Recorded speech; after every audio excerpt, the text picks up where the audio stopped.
Might be a bit of trumpet playing. Might be a bit of trumpet playing today. Stand by.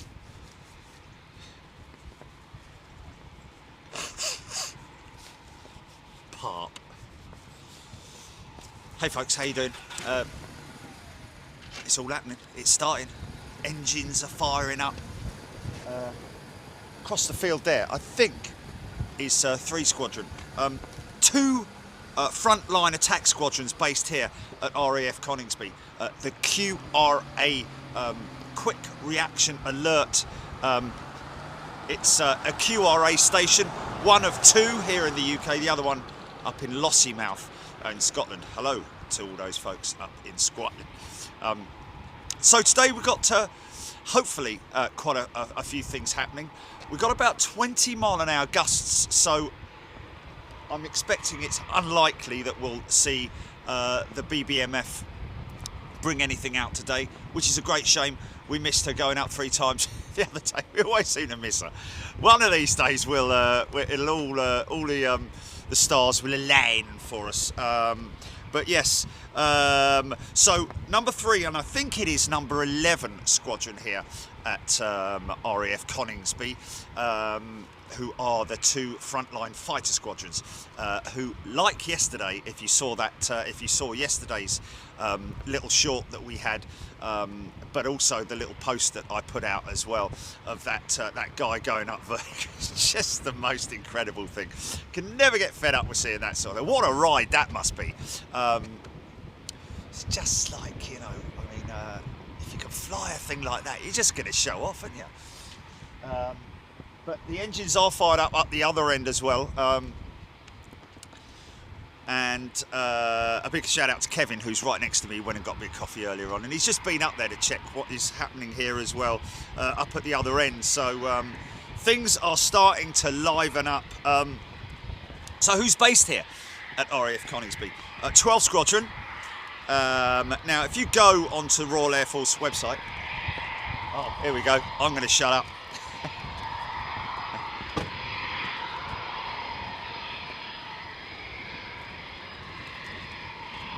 So now look at the tail markings. Not on all the jets, but there are the squadron markings on the tail fin of these jets.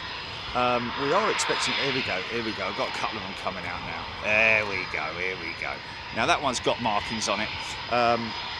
If you go on to, if you just search RAF Coningsby squadrons, you will see all the emblems, and those emblems are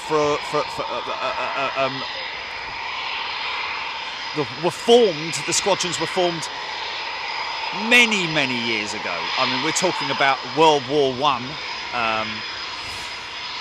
You know, the very early conflicts with the biplanes and all that kind of thing.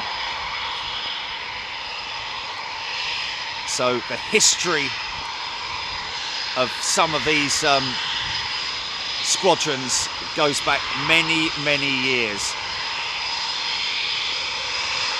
Worth doing a little bit of research on that. So they're drop tanks, fuel tanks, extra fuel tanks underneath the wings there. The other pods that you see are, they will be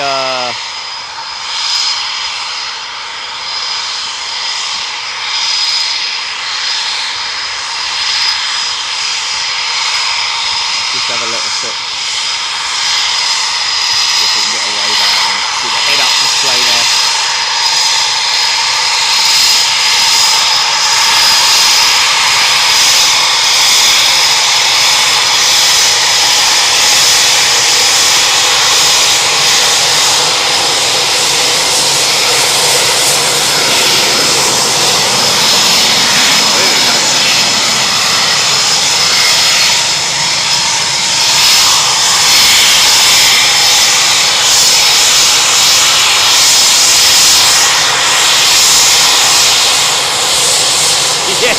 Go on, Sam. Oh, now that's an attack squadron. Oh, here we go. Here we go. The double eagle. I think that was an 11 squadron jet. Hopefully this is our same man flying this, or woman flying this today.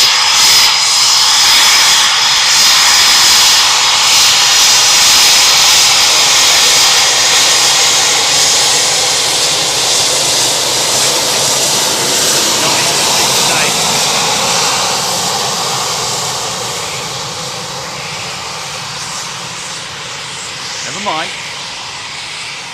Not the same dude, no. Definitely not the same pilot from yesterday.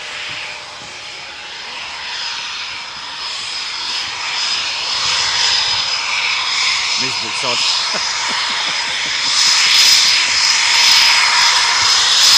Here we go.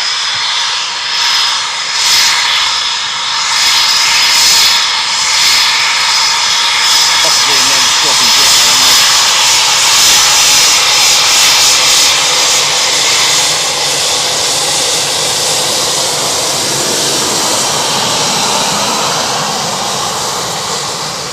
See the eagle attacking the eagle attacking the buzzard is their emblem. I remember back in the when I first started looking into Bomber Command, the Bomber Command emblem was strike hard, strike sure. 21 Squadron, is it? The Triple X, is it? Oh, 29 Squadron, yeah, okay. There we go, yeah. 29 Squadron. Energetic and keen is their shout. Okay, so we don't know who these guys, whether they're all going to go out at once or to the calm before the storm, ladies and gentlemen. It's fair enough.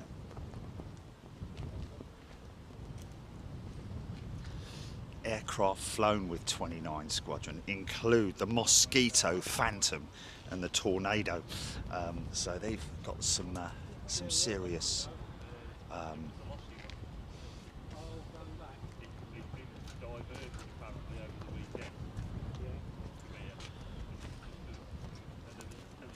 formed in 1915. There you go, folks. Travelled to France as a fighter squadron. 1940, the squadron began service as a defensive night fighter squadron. Wow. Night fighter squadron, 1940. That would have probably been the Mosquito, I would have thought. There were night fighter variants of the Mosquito with the big brace of antennae on its nose. So whether we're going to get too wide, I don't know. The flapping that you can hear, by the way, folks, is the flag that we have flying proudly here for our friends at the Royal Air Force. Here we go. Oh, what? Looks like they're all going out at once.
cloud is quite low, but it has increased over the last. Let's just have a little look at this fella here. Can we get him over the top, GP?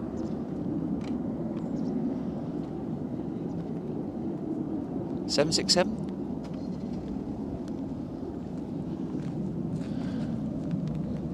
Wow, look at the wings. Wings carrying it, man.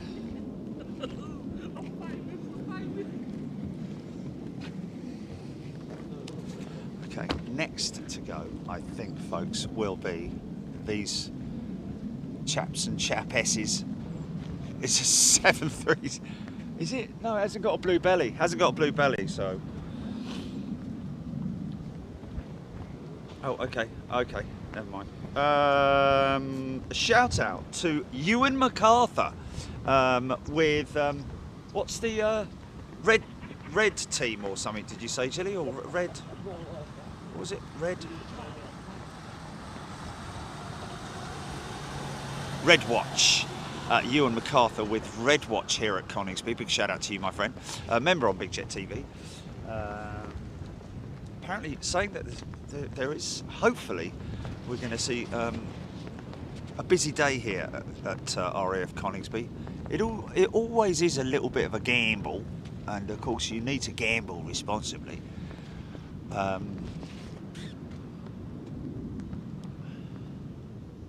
Come on out, don't be shy. Is that a camera flash that just went off? Don't want to come out, does it?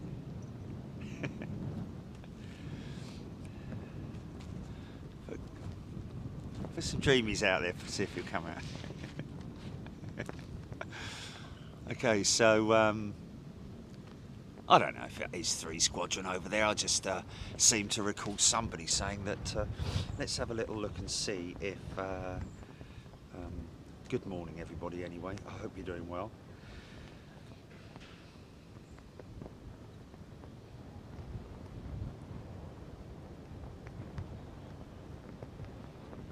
Let's turn that down. Straight out of the box, and Jazz Kudale has just gifted 20 Big Jet TV memberships. Jazz, you're a very kind person. Thank you so much for that. That is a very, very kind thing to do. Thank you. Very warm welcome to everybody. BJC. What's that, BJC? Hopefully, BJC, another exciting day ahead. Of course, there can be little lulls like we have now. Thea Love, good morning to you, Thea. I hope you're doing well. Great to see you. Excuse me. Nanobot, serious pedigree indeed. I think Nanobot may be talking about the these fighter squadrons. Of course, there are training squadrons here as well. You will, from time to time, see the twin-seaters going out with Sprog pilots sitting in the back. EGPX, a bow fighter, yes, indeed, was a night fighter. I think it was a more notorious night fighter, but I'm sure that they had some night fighter Mosquito squadron. There was at least one night fighter Mosquito squadron. Let's just have a little look here. Hold on a minute. Oh, right now.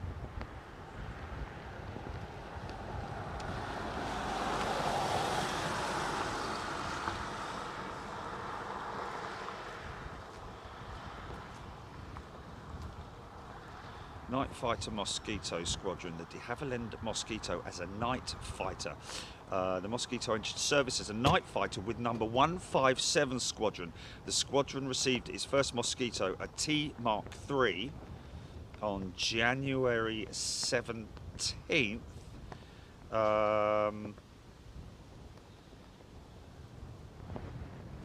Once the first taken to the air on 25th November 1940, it soon became clear that the new aircraft would make an excellent night fighter.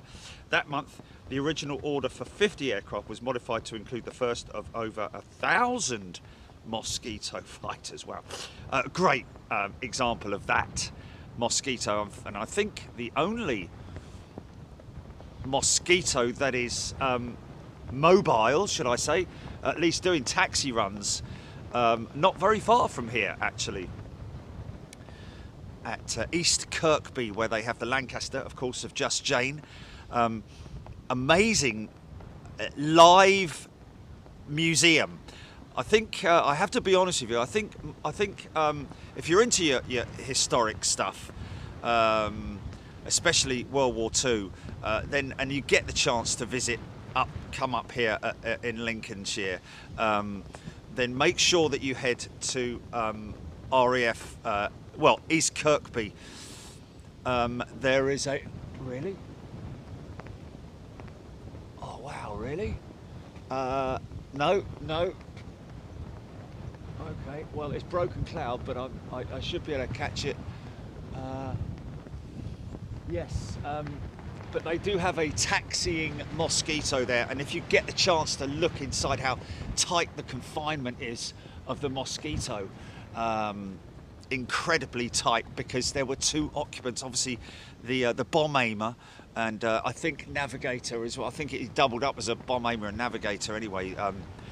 Literally tucked right next to the pilot. Very tight confinement of the Mosquito cockpit, but a beautiful example. Of course, all wooden as well. It was literally a wooden aeroplane. So very, very light indeed, and very easy to repair. But up at East Kirkby, the Lancaster is they're still planning to have that aircraft made airworthy. I think the plan is over.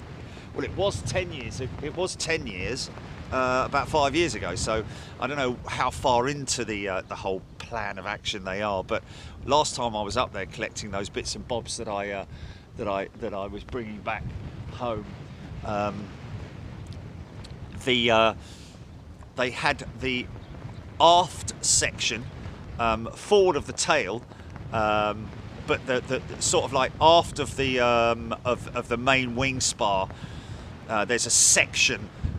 If you look in the history books, you'll see the segments that were kind of much the same as what happens nowadays in terms of modern aircraft production and assembly. The different parts were manufactured and assembled, manufactured in some places and assembled as one, obviously. But the aft section is being completely reconstructed and made as new, which is then going to be dismantled. The back end of Just Jane will be dismantled. I can hear something.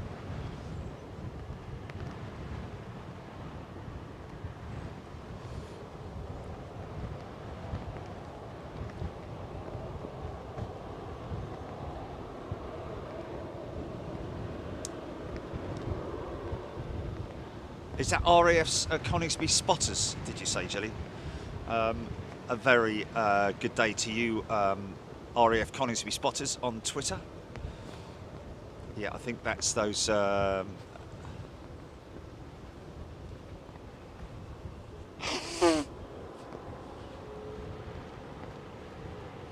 we go.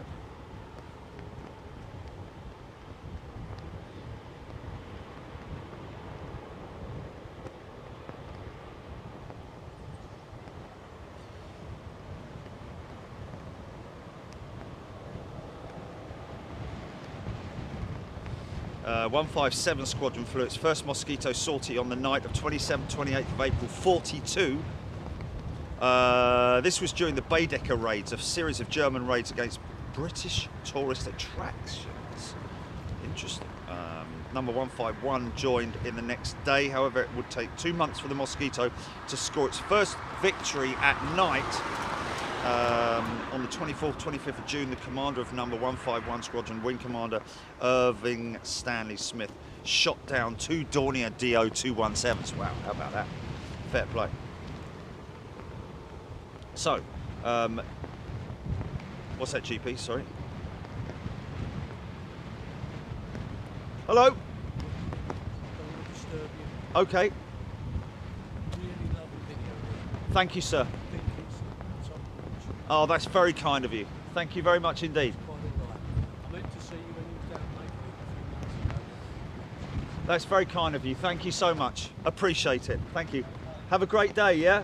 We'll try to. So we're hearing that apparently from our friends at RAF Coningsby Spotters Group, and a big shout out to Steve. If it is Steve, the burger, I'm going to call him the Burger King of Coningsby, up the other end, who sets up at the visitors park, viewing area, whichever way you want to describe it.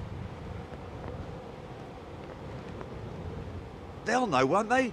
Won't the Coningsby Spotters Group? They'll know, won't they? What his name is?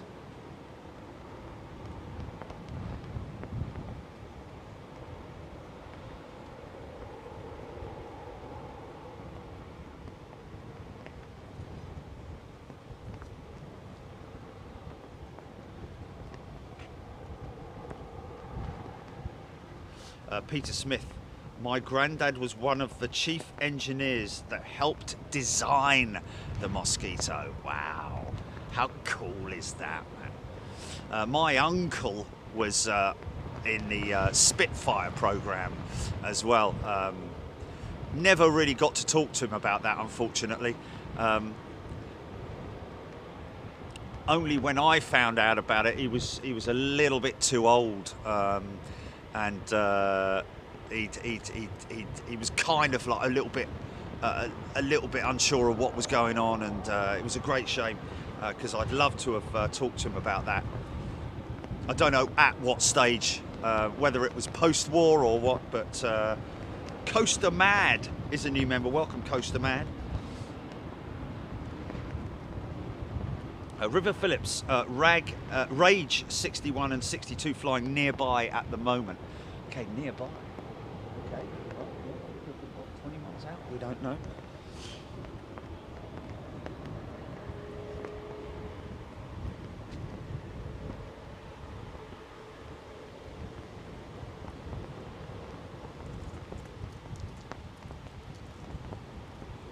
Paul Hopkins, yeah, don't worry about it, mate. Actually,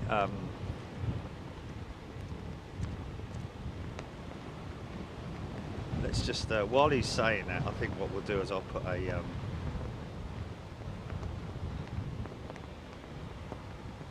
I'm going to put a timer on of, what should we say, 6 hours, GP? Call it 5 hours, and then we'll do the check at 5 hours.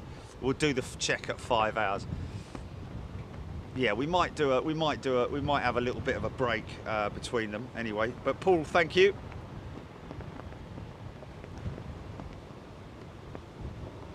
Rusty T, yes, I read about that national emergency aid package that those poor folks in Jackson. The water supply has been, well, it's because of flooding, I think. So all the fresh water has been literally cut off from all the folks in Jackson. So a big shout out to everyone there, obviously suffering, and national air cargo being brought in to supply thousands and thousands and thousands of bottles of water.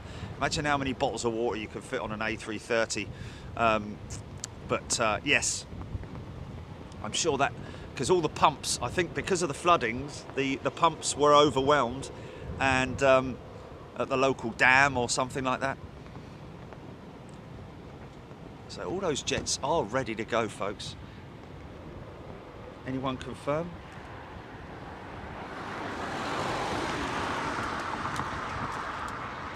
Wasn't it a long time? Earthquake, Spain and Europe live. is one of the folks who was gifted a membership, and that will be from Jazz Kudale. So Earthquakes, a big shout out to Jazz Kudale. Did Cop Twist Etihad 787 going over the top? Have I missed that? I don't know. Maybe I have.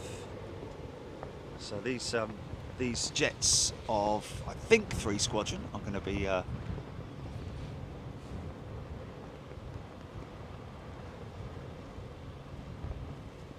more or less ready to go. Certainly a lot less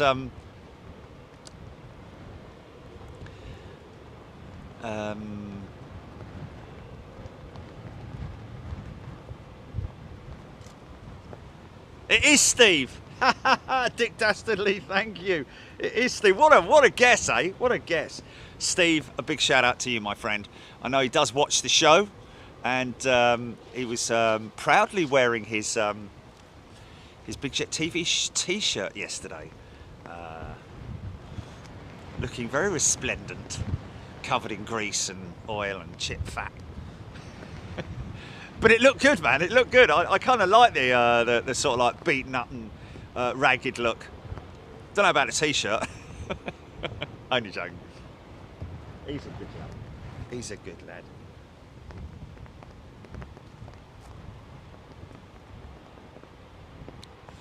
Well, you can, can't you? So it's just it's a filter, isn't it? Isn't it a filter? Texas Taco, 4:17 a.m. Where Texas Tacos? Yeah, just on the logo.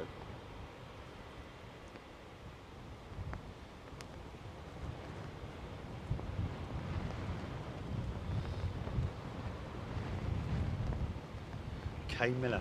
His training was in the nose of the Canberra.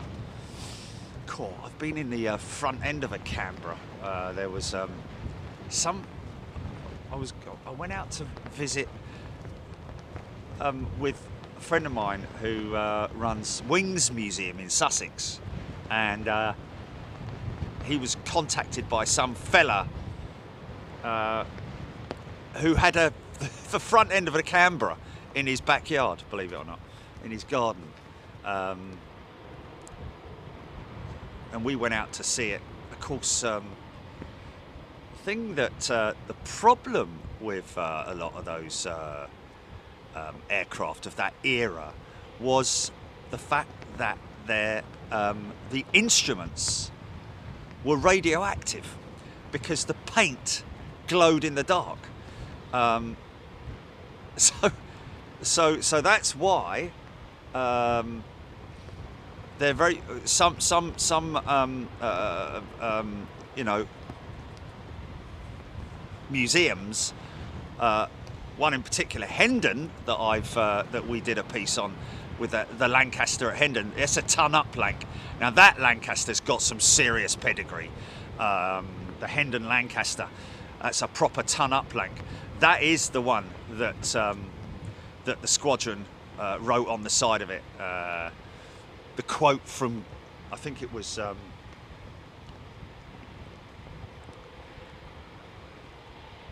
from the Luftwaffe.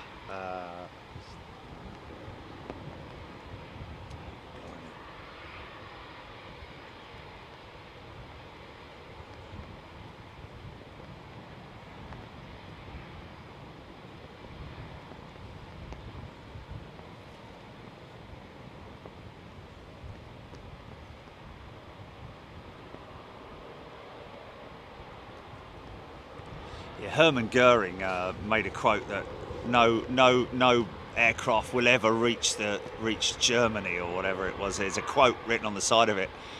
We did, of course, with the long-range Lancaster. I think we've also got some jets coming out on this side as well, folks. But yeah, I asked about going on board the Lancaster, and they were like, you know what, we're a little bit unsure about that, purely because of the fact that the instruments of the aircraft are radioactive.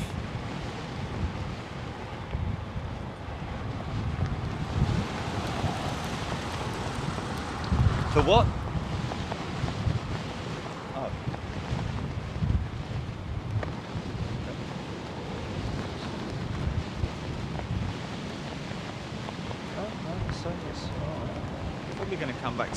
again.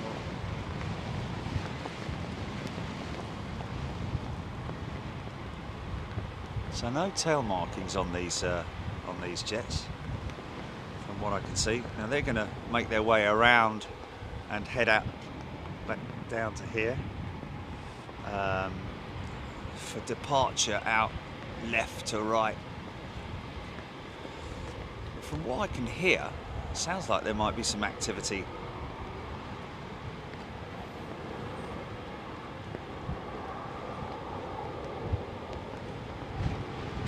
Wow, look at that! I love seeing cruisers when the wind is blowing the clouds. Oh, come on, camera.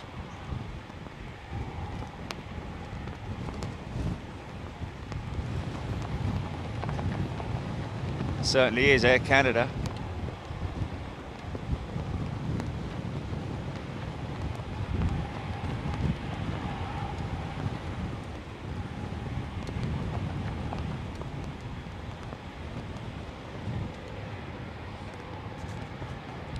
Track these jets out.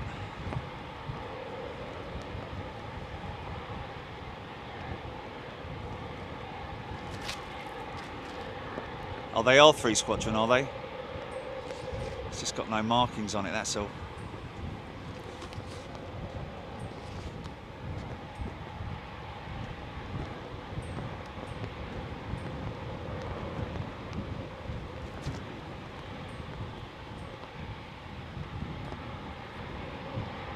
Yeah, on the it should have the Dragon, or the not the Dragon, the I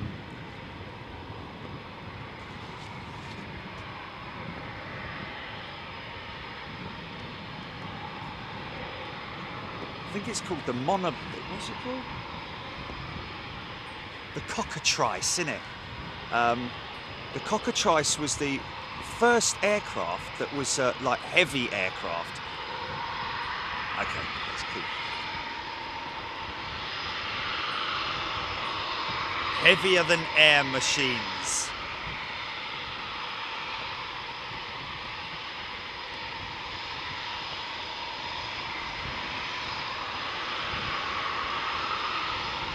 Yeah, a mythical creature.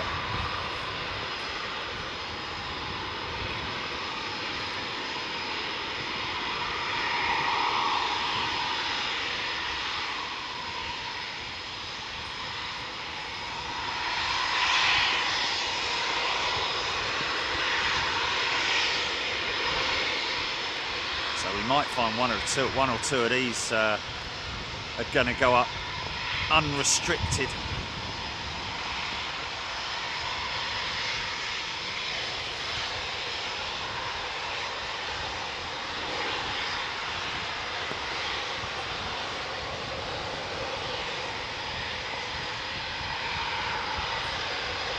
Oh wow! Wow, really? S for sugar, yeah. That's the one that's the ton up blanket. Wow, he was the one who wrote the. That's crazy. That's insane to have somebody on the feed whose father. Oh, an email. Father-in-law actually wrote that quote on the side of the Lanc. Some great nose art on Lancaster bombers. It's kind of where it all started. That and the B-17, the flying fortresses of the Second World War. Whether that was carried over from the fighters, I don't know. But oh, there we go. There we go.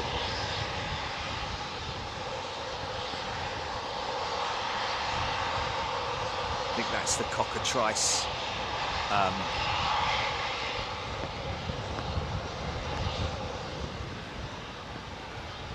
I think that emblem there, that yellow emblem, is the same as that one there, is it not? Something to do with that. Anyway, we've talked about that in the past. Somebody, although it's the other way round. Yeah, okay, folks, here we go then, from the other side.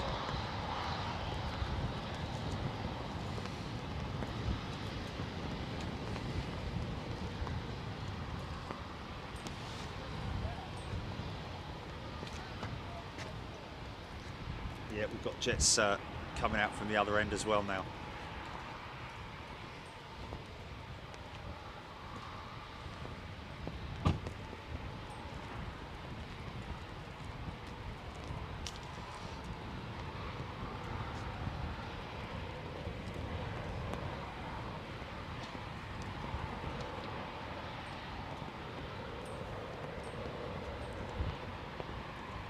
Sure that wasn't an 11 squadron jet. That one taking up the rear. It might be an 11 squadron jet, I don't know. No. The last jet in the lineup here. It's just the emblem on the tail is looks very similar to the 11 squadron. Yeah.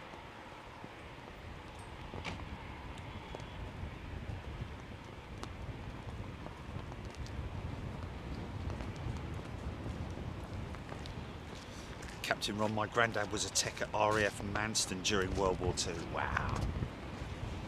Here we go. Hold tight, folks. Hold tight. Long, fast ride. It is going to be fast as well.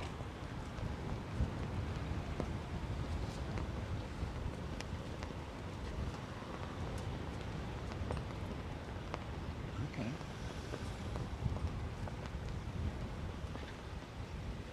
Is this going to be double wide?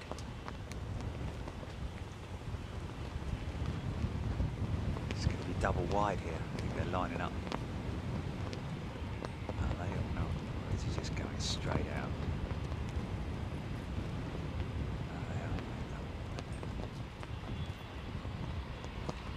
Lofty!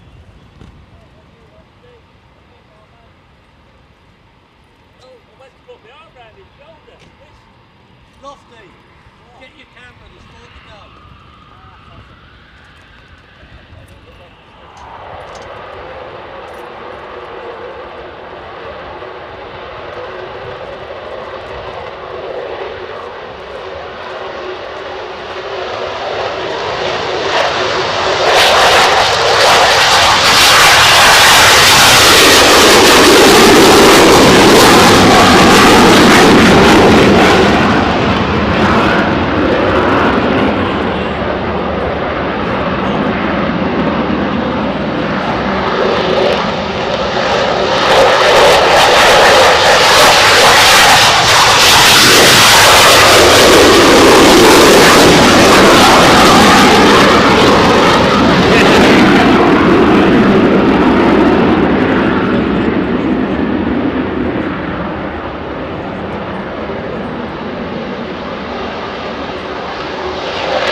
Take one of them things up solo for the first time.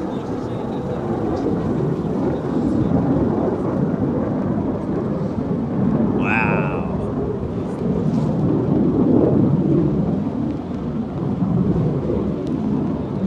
So I heard some what's that? You say F-16s?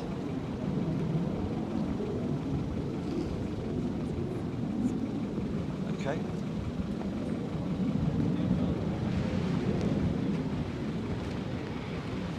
Hobby time, I believe that's a 3 squadron emblem, Jerry. Okay.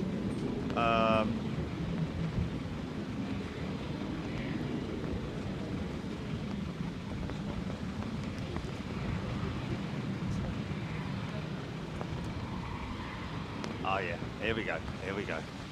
Just stay patient, folks. Richie, F-16 just left Lakenheath. Some stuff up from, did you say there's some stuff up from Mildenhall as well, Gilly?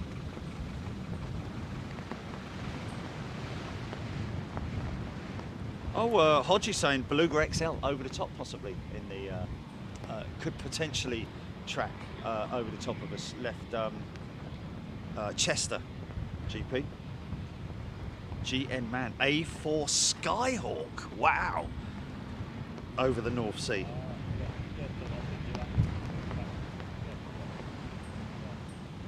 Poor old Les Donaldson's got to go back at work.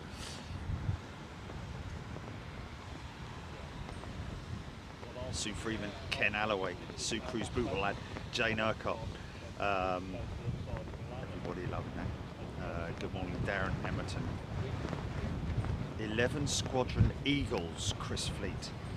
Yeah, let's just have a little look at that. Yeah, 2 Eagles with 11 Squadron. 29 Squadron is the one with the Eagle and the attacking the buzzard, which signifies the dogfight.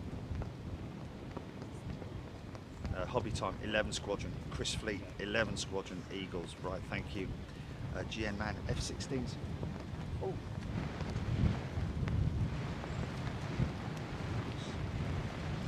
If there's stuff over the top of me, it's very difficult.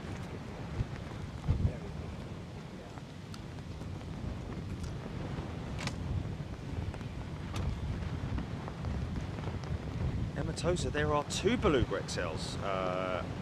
One heading to Chester and one heading out of Chester. Keep an eye out for that, GP. Or is that?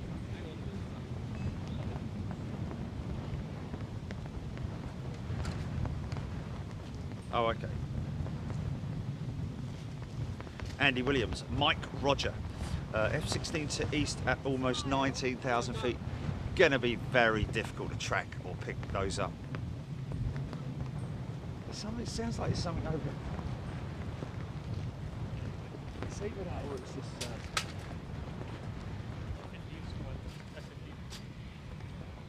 Can you see them?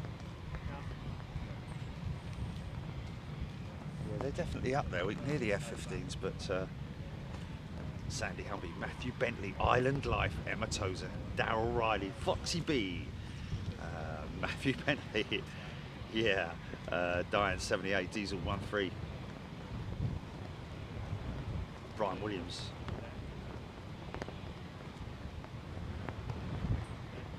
Everybody loving that, man.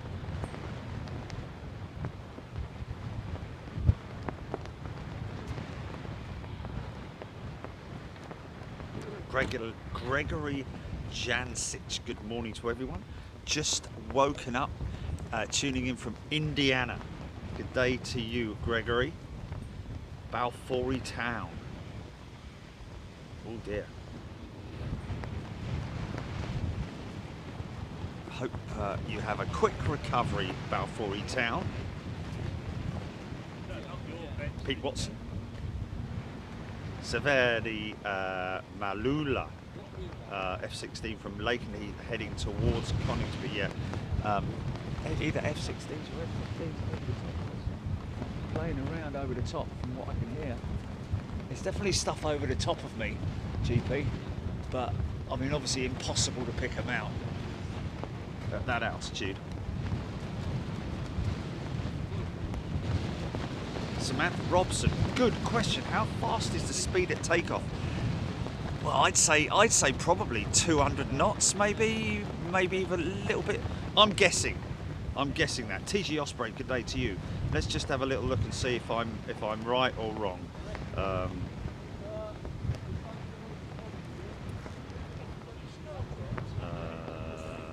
Typhoon rotate speed. Miles per hour. Oh, no. Oh, no.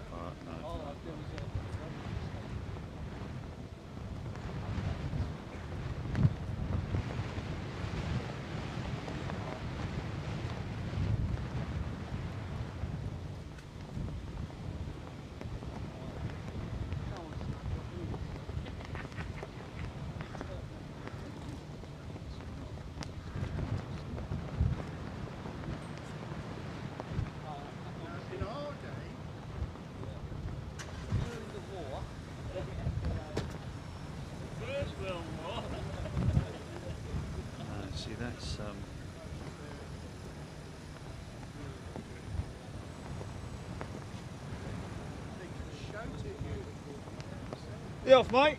I'm going a bit. You back in a bit, yeah? I'm back in an hour. Take care.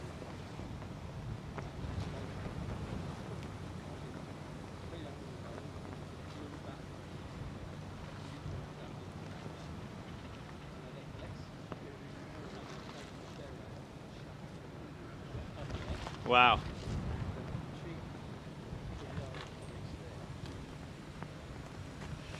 Okay, so I'm reading this. This is about the FGR4, the role of the FGR4 is a highly capable and extremely agile. And when we say agile, we mean that these things are built so well agile. They are actually unstable, which is why it takes probably quite a number of hours to get to grips with it.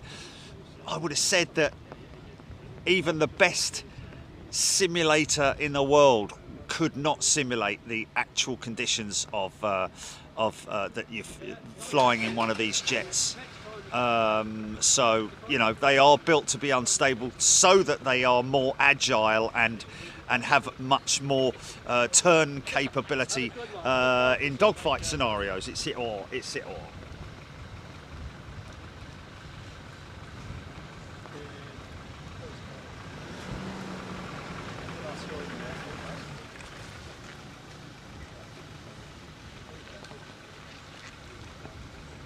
High intensity conflict like that. It sounded like there was more jets coming out from down the other end, but I don't think there are. The pilot performs many essential functions through the aircraft's hands-on throttle and stick HOTAS interface, which, combined with an advanced cockpit and the helmet equipment assembly (HEA), which is the it's a little, I think it's a little fold down sort of like head-up display system, which means that they obviously use the forward-facing head-up display system, but when they turn away from it to look round and to the right in a dogfight scenario, it's very, very intelligent. It carries that display across and into their eyepiece. There are other head-up display systems even more advanced than that, where the entire visor is equipped with a head-up display system, which as soon as they look to their right or look to the right or look to the left, looking away from that head-up display screen, it still carries those essential information that they need. Altitude, speed, target information, well, probably more importantly target information, I would have thought, and of course they can flick between different displays that they want.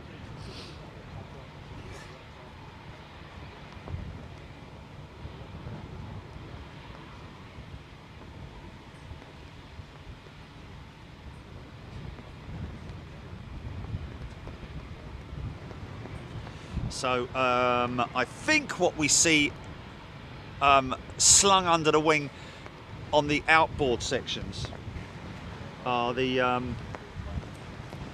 infrared guided advanced short range air-to-air missile ASRAAM.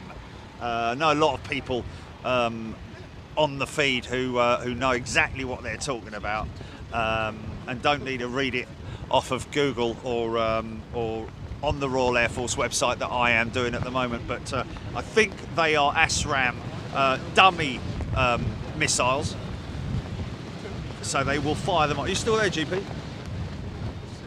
So they will fire them off, and then it will obviously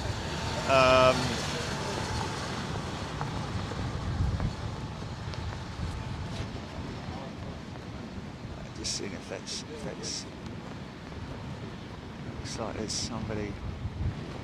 Oh no, they're covering it over. Going sleepy nanas.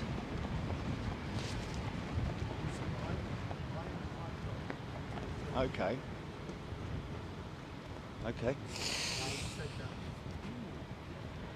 For ground attack and close air support, CAS missions, Typhoon is compatible with the GPS laser guided enhanced Paveway 2 and Paveway 4 bombs and Brimstone guided missile, usually in conjunction with the Lightning 3 targeting pod. So that is, we're talking about when you see something like that, the thing is literally bristling with stuff hanging underneath it. Very impressive. Go to the Royal Air Force website, raf.mod.uk, and then look up the Typhoon FGR4, and you will see an example. In fact, there's probably hundreds and thousands of examples on Google Images of these aircraft fully loaded.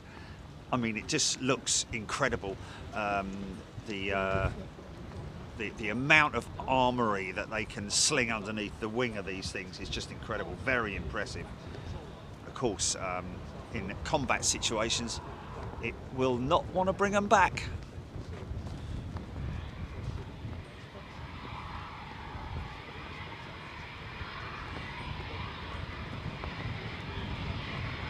Okay, engine start. Here we go.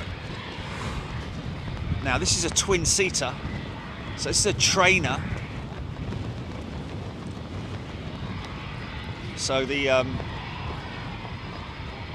sprog, as I like to call it, the sprog pilot, the trainee, will be in the front seat, and the instructor is going to be sitting in the back seat, keeping a close eye on everything.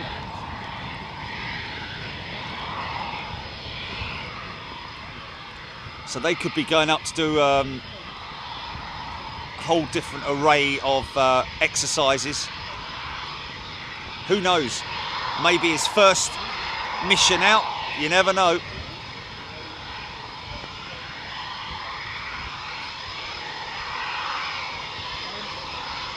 So we won't get any waves out of this. We'll probably get a wave from the chief pilot, the instructor in the back, but I'd imagine the sprog will probably be keeping his or her eyes firmly on the taxiway ahead.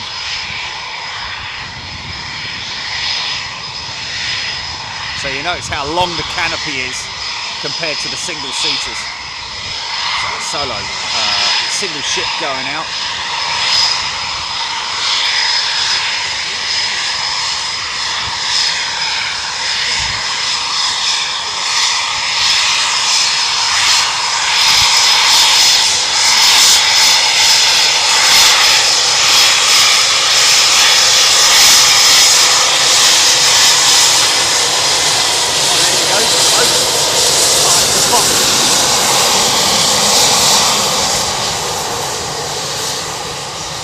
Should be able to get the squadron details up for that.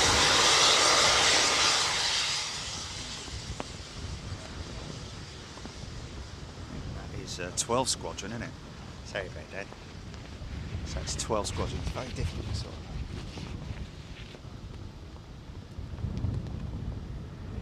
Hot exhaust.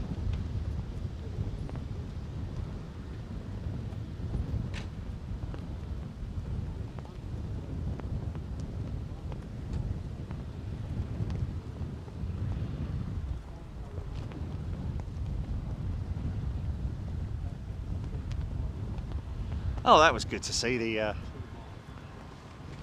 trainee and the instructor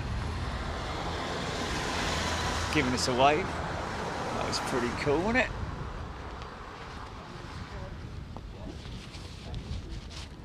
So you may find this guy or girl doing possibly a couple of touch and go exercises when they return.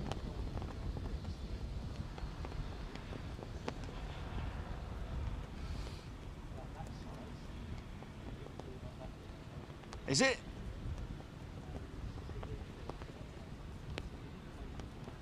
So what's the point in the twin-seater then?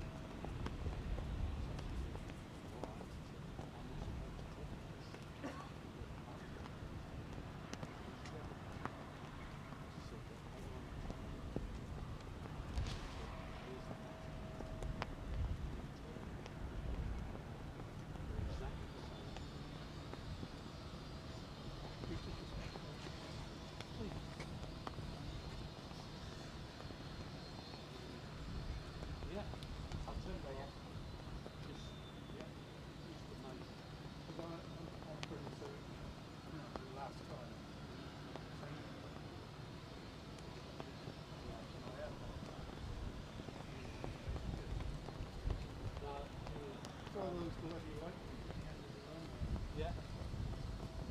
I think I've seen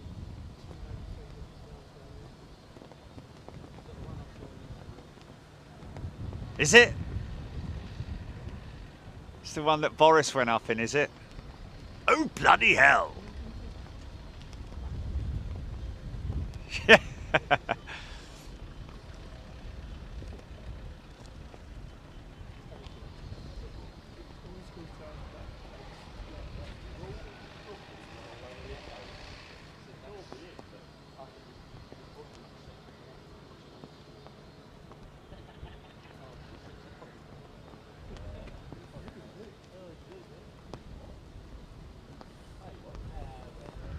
Here she goes.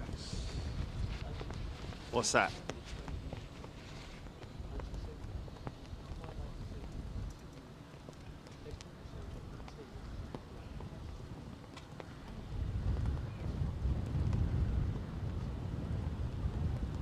Are we talking about display there, GP? Oh, okay. Right, right.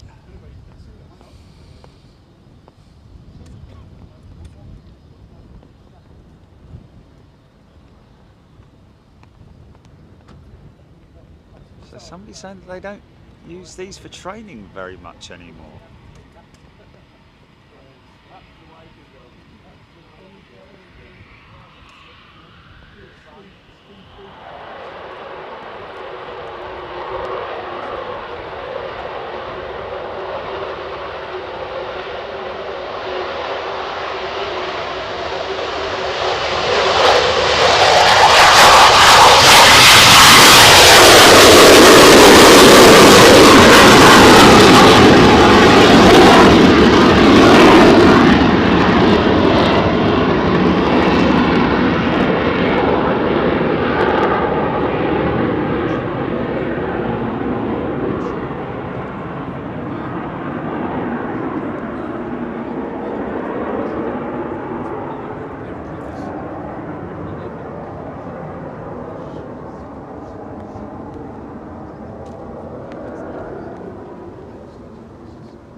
Cool. So you can't sleep in underneath. There. I think he's just been taken out of the hard shell bunker. Hass. I think they call it Hass.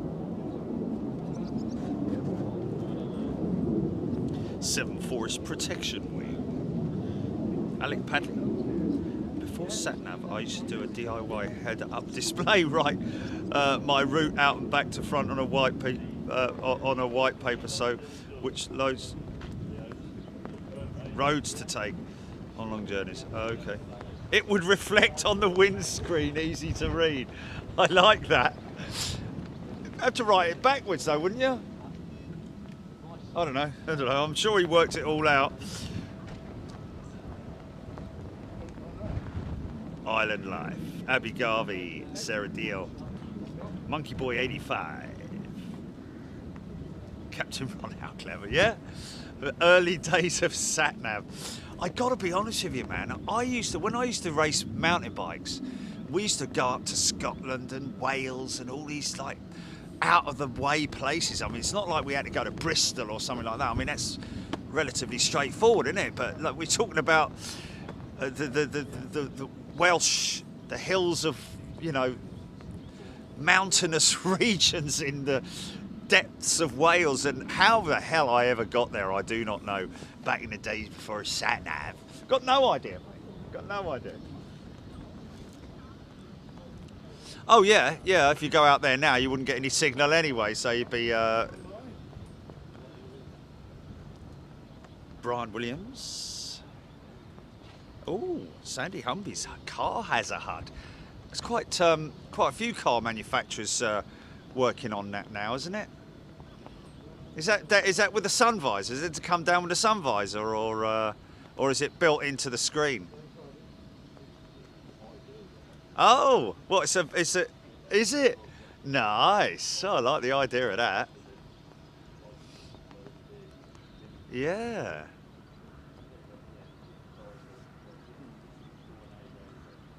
I mean, it makes perfect sense, doesn't it?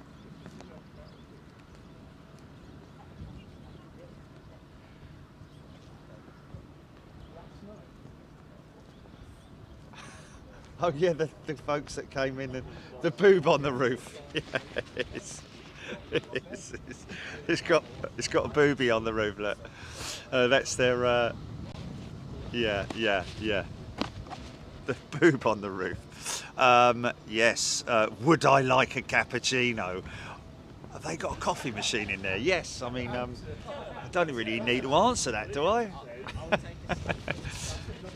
Thank you. That's very kind.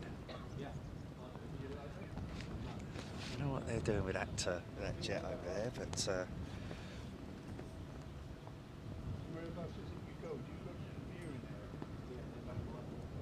Balfour Town, 17th Mustang.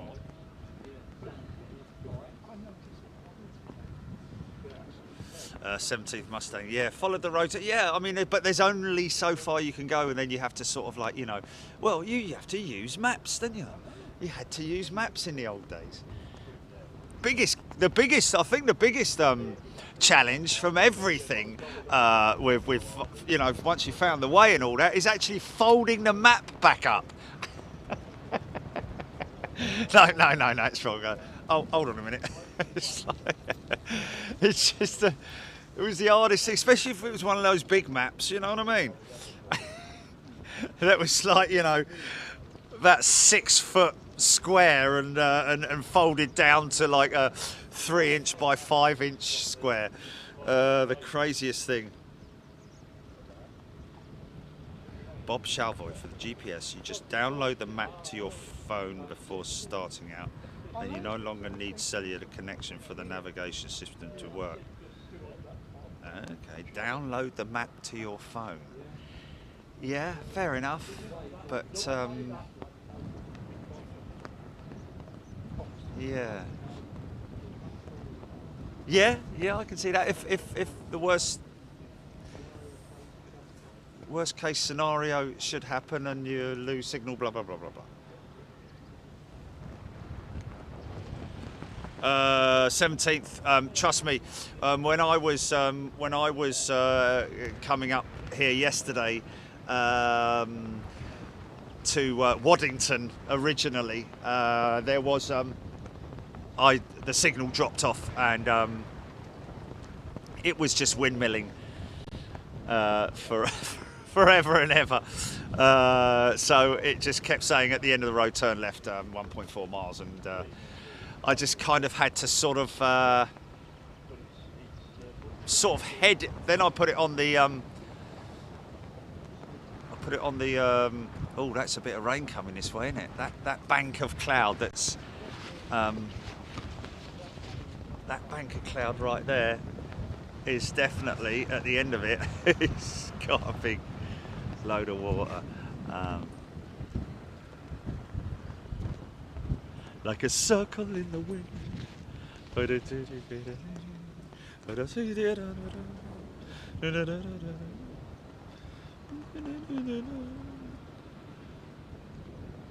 Jill Blakeney, take care, have a good day. Wow, 17th Mustang still got a Phillips road map from 2009. Wow. Paul Howard. Michael K, can't remember the last time somebody asked for directions.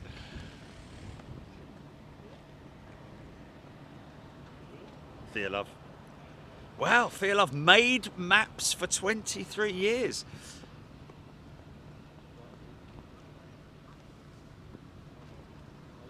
How can you love maps? River Phillips, I love maps as well. I can get stuck on Google Maps for hours. Oh yeah, I'm definitely. I'm totally down with that. Google Earth is just the most incredible thing, and you see anomalies of Earth. You know, where maybe ancient ruins were, or you can see where. Well, I look especially where old airfields are and that kind of thing.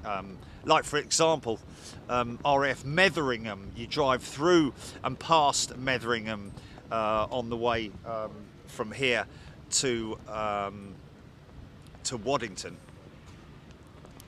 and I remember coming up here many years ago.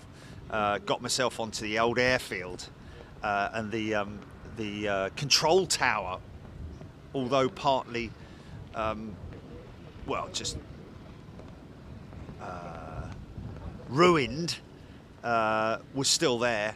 Went inside, and I found, can you believe it, after all those years, I found an old, what appeared to be a sauce bottle from, with either ketchup or whatever it was back then.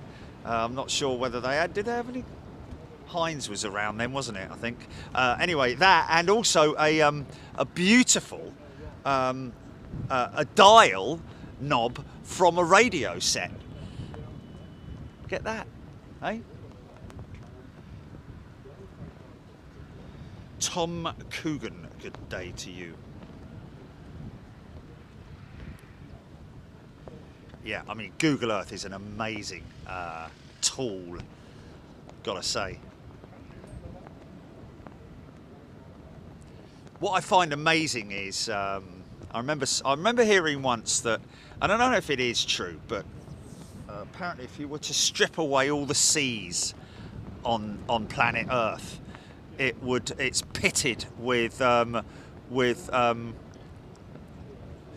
meteorite impact craters. And what is amazing is that if you look at the coastline of many places, you will see where impact craters are, or impacts were from millions of years ago. Obviously, would that be after the seas parted? But even the coast of the UK, in some cases, you can see some of the perfectly circular impact points. Crazy things to look at, man. Get sort of like mixed up with that for hours on end.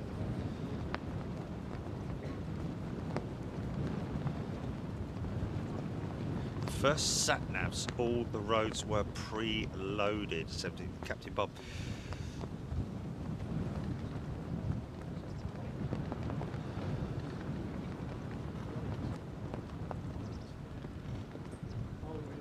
Rab H.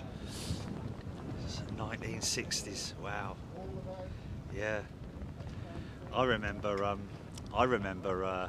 when we used to go to my aunt's up in London for Christmas, and the M25 ended at the top of Reigate Hill before it was even before the M25 was even finished. Long before. How about that?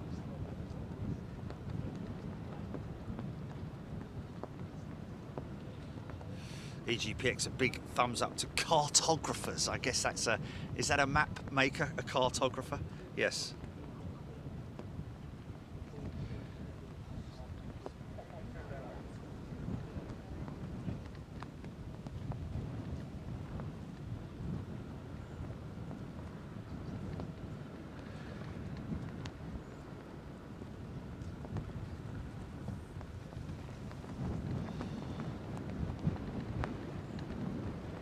Brian Williams, good afternoon. Thomas Crown Affair theme incoming, Ken Alloway. Wow, Alec Padley, my first sat-nav cost 1,800 quid, which was CD based, still got it in the loft. Wow, 1,008, that's crazy, isn't it? That's insane.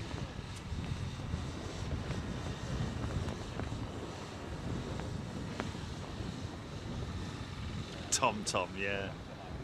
Yeah.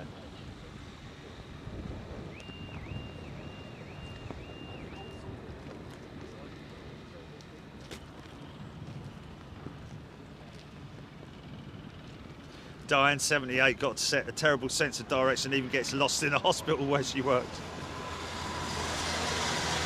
Sue Warner, National Library of Scotland. Old maps are fascinating. Oh, I love old maps. I mean, look at the old maps of London town. Old London town. Crazy stuff, man.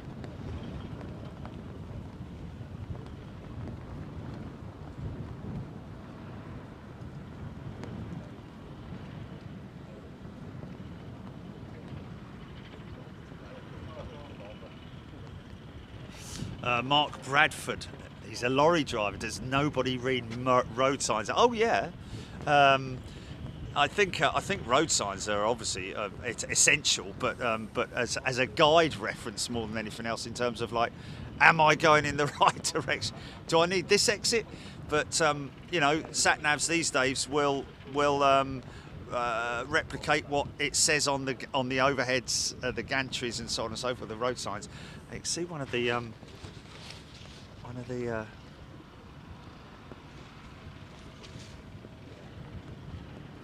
yeah, Google Street View is crazy, isn't it?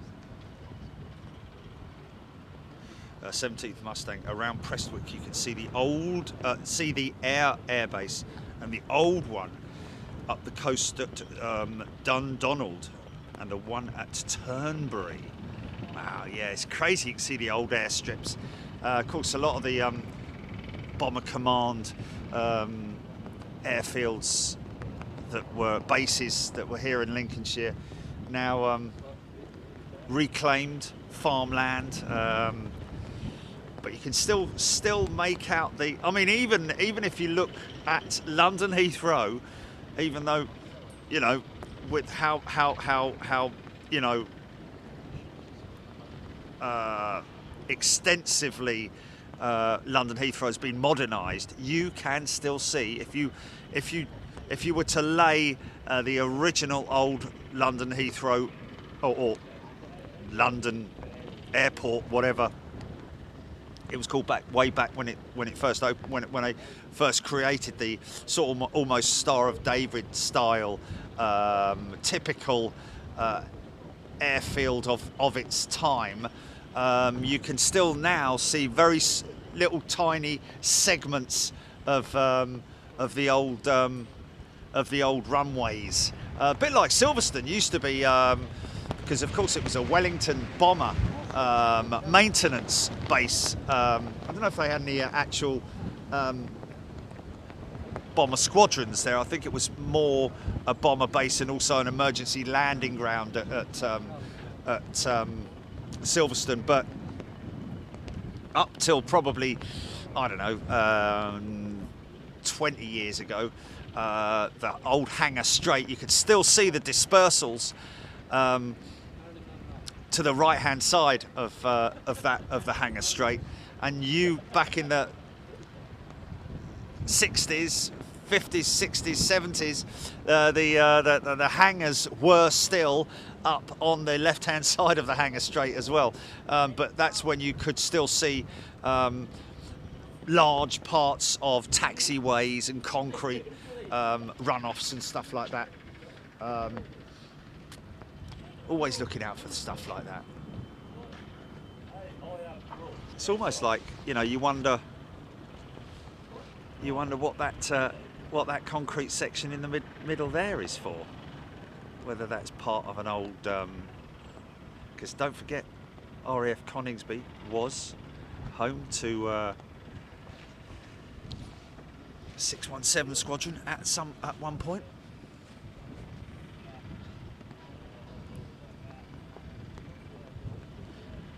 '17th Mustang. There are massive domes off the coast of the UK.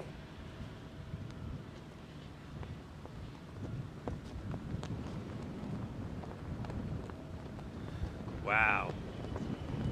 Kevin Beasley, many years ago, I used my Rand and McNally map to travel over 40,000 miles around the US today. You just need an app. Yeah, that's where we are now, folks. I mean, technology is a good thing. You've got to accept that. Okay, that's a jet coming out. Whether they are, I think they might be there might be something going on with these jets. I think they might be firing them up. Certainly the one on the right-hand side, as by now it's been pushed out of the hangar, so, or out of its bunker, should I say.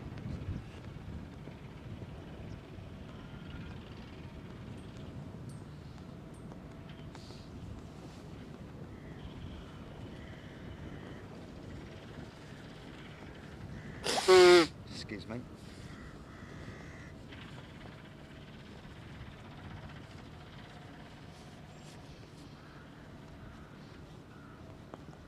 Let's have a look and see what they're going to be doing over here. Want a bit of zoom on that, folks?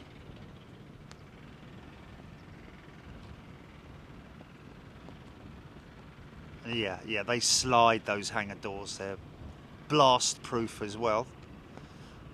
The reason why they're shaped as they are is to withstand the shock wave, where it will travel over it far easier than hitting it side on to a right angle. Jill Blakeney, take care, all the best.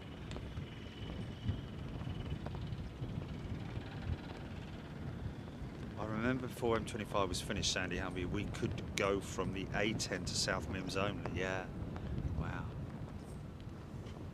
Whatever happened to that jumbo then, Jill? Is he gone? He's long gone, isn't he? Right.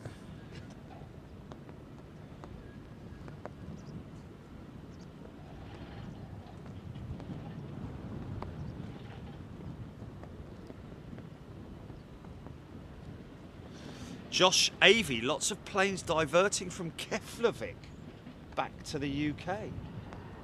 What's that all about? Interesting.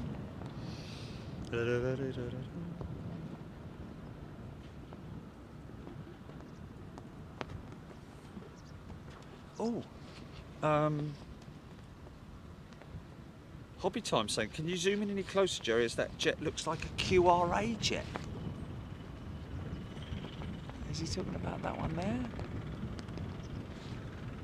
Oh, they're towing it somewhere. They're towing it somewhere. He's hooked it back up again, hasn't he? Oh, no, maybe not. No.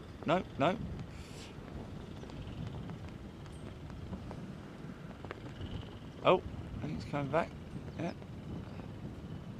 Make your mind up.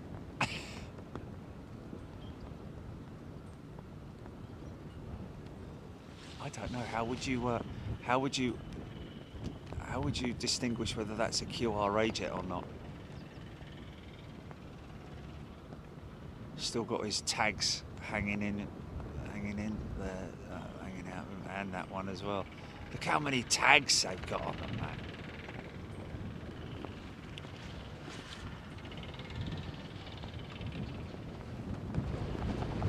Keep an eye on it.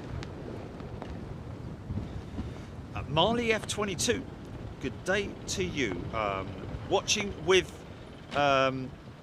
his or her mum, Marley F22. A very warm welcome to you and your mum as well. Seeing off as blue. Oh, look at this. Hey. You need a picture. This brand new Sheffield Volkswagen.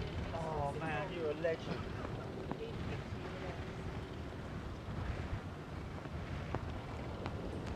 Beautiful. Thank you so much. Hey, no, it's pal. Cheers. Oh, got coffee, man. Let me just say thanks to these guys. This is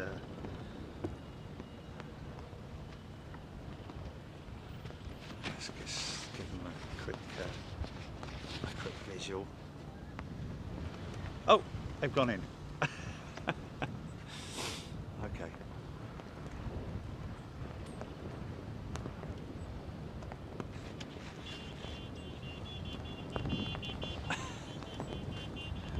Oh man, this is going to be nice. Here we go. Captain Ron's dad worked on the changes to Heathrow in the late 40s and 50s. Wow. Oh, it's fog at Keflavik, is it? Wow, that's crazy, isn't it, eh?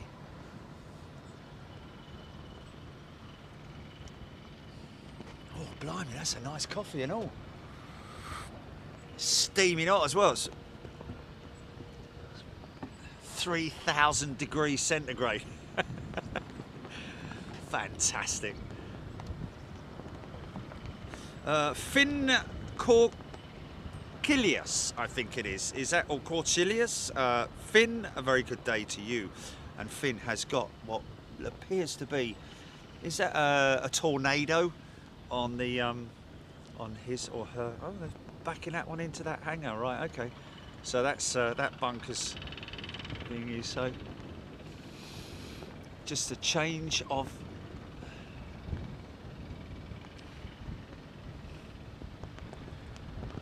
And another new member, Andy Smedley is a new member. Welcome, Andy. Welcome, everybody.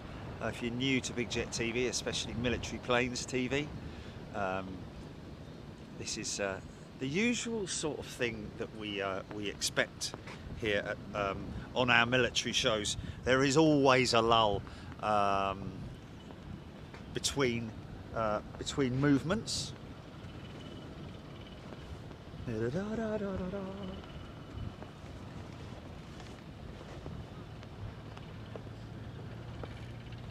In the wind.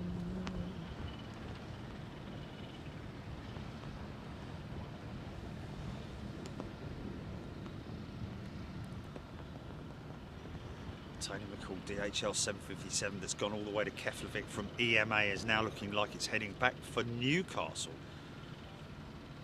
Dom H thinks that maybe a QRA aircraft frame change may be. Oh, okay.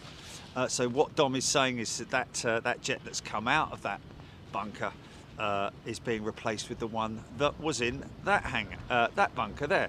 Not quite sure. See, maybe a maintenance-related issue. Thank you, Dom.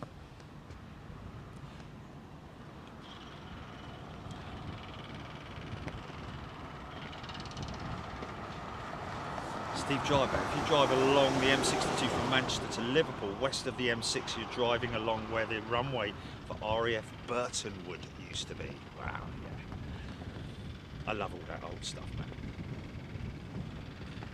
Lisbon Spotter, QRA have live ammo.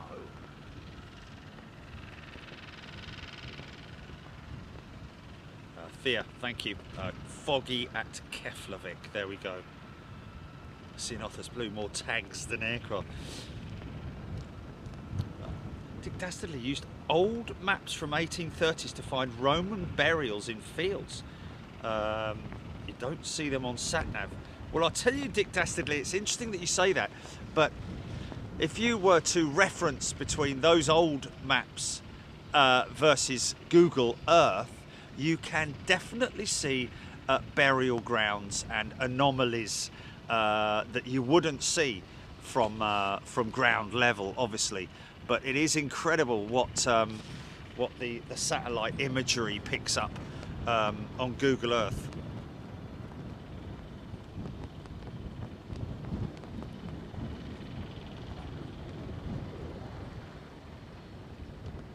Andy Smedley, that is a QRA jet. It's fully loaded.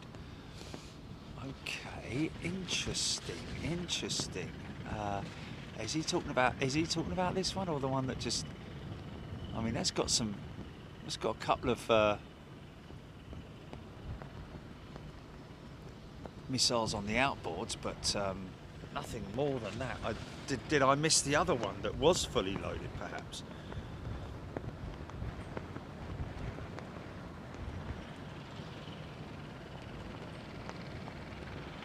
Megan Wood, giving a shout out to Jazz for the membership. That's very kind of you, Jazz, once again. Jazz gifting 10 memberships earlier on, or 20, wasn't it? Was it 20, I think? Yes.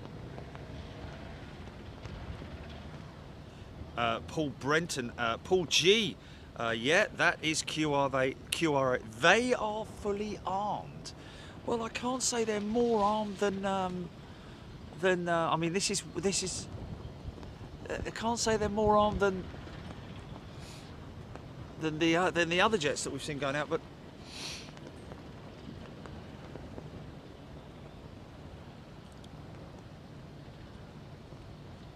Adrian Andrews, can't see any AMRAAMs or meteors on the fuselage recessed. No, that's what I was thinking, that it doesn't seem to be anything significant underneath the wing of those jets that's any more armed up than I think that dummy missiles on the outboard pods.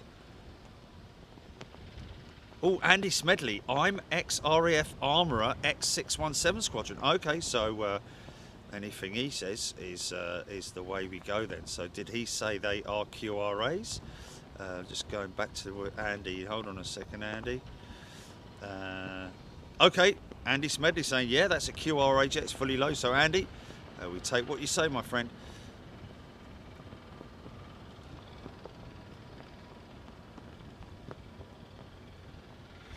Kevin Beasley, Typhoon doing loops near King's Lynn. Number 6 track plane on flight radar 24. Wow.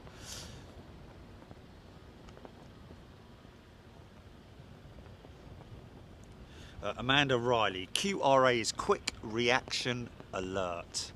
That is what QRA stands for. There are 2 frontline fighter squadrons here at ready at any moment's notice. These guys can get their jets in the air and up to stupid altitude within minutes, literally, to intercept anything that might be posing a threat to the south coast here, up to a certain point, I'm guessing, up to the Wash maybe, and then of course the other QRA squadron based up in Lossiemouth.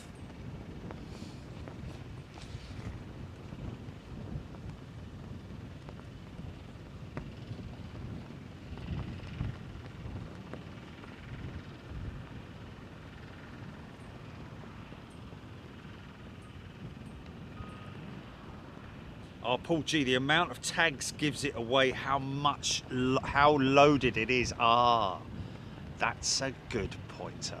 Yeah, okay. So we could obviously not see the armoury that was probably tucked up and underneath it. Adrian Andrews might be QRA but not fully armed yet. So a little bit of conflict of coming across there. James Toy Cherry has a QRA transit. I'm definitely always on alert. Only thing I haven't got is one of them big slidey poles from my bedroom down to the lounge.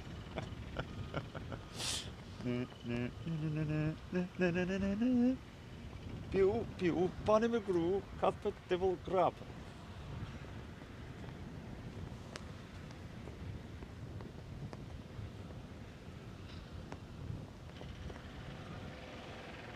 River Phillips.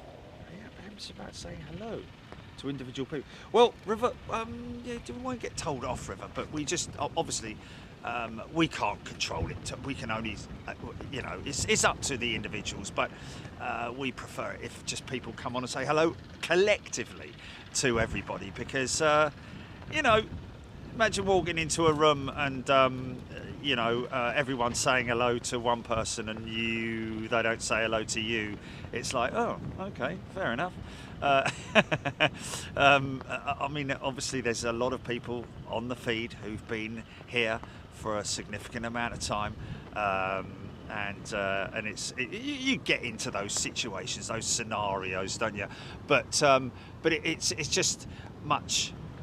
So come in and say hello. Of course you can say hello. And that is very nice of you to say that, River.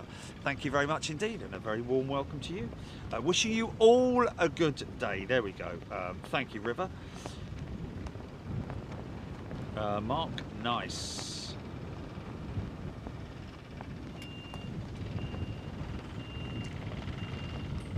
I don't know if I saw that, actually, from Mark. Big Airbus A400M doing laps over Liverpool. It's just flown over Dan.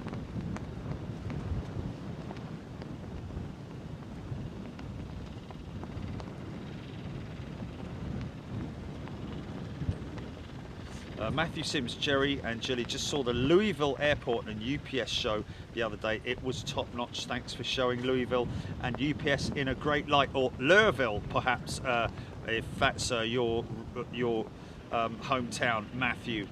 Thank you. And Merry Widow has gifted 10 memberships. Merry, thank you.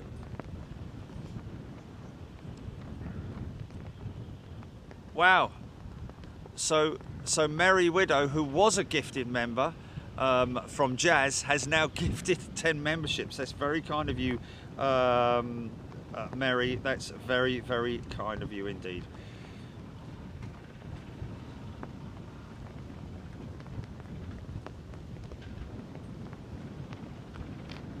Matthew Sims, Anchorage always has great backdrop and big freighters. Yeah.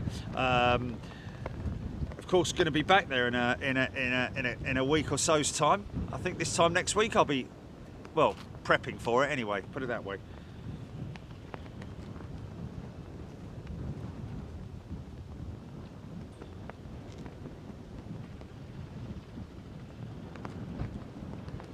Paul Howard, what happened to the tractor display team?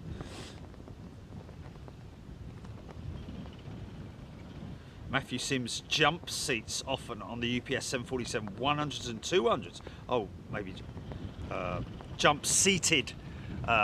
Yes, on the 100s and 200s. Wow, that must have been fantastic, Matthew. And I jump sat with my dad many times on his DC-8. Can you believe that? Island life. Jet in hangar fitted with laser guided bombs. Okay. Is that one there? I don't know what they're doing in there. I'll tell you what I am going to do though. I've got some of those very, very tasty. Very, very tasty. Hey, oh. Hey, right.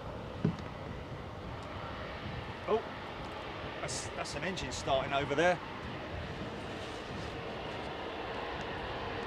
Something's happening over there. Might be just doing an engine test. What's that, mate?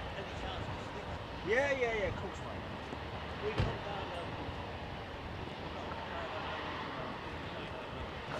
Oh, right, yeah.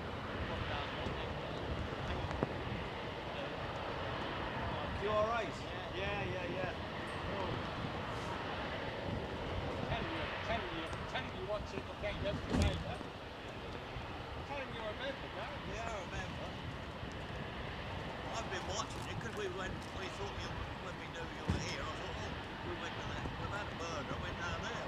Oh, when we saw Steve, did you? Yeah. This one for the car, mate. Right, thank you. Oh.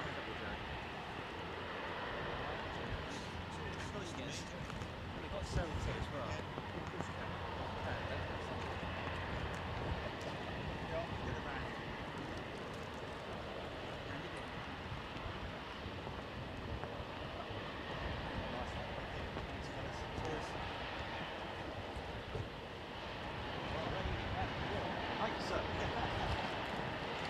Cheers.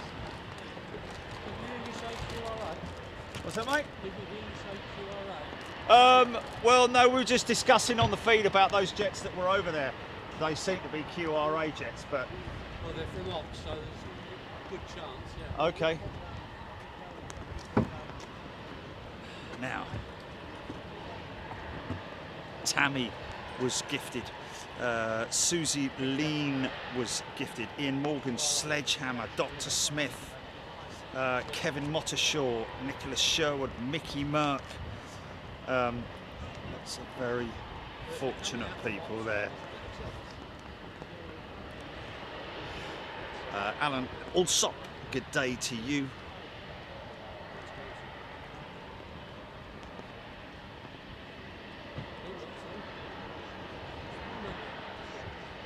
Matthew Sims, Louisville. There we go.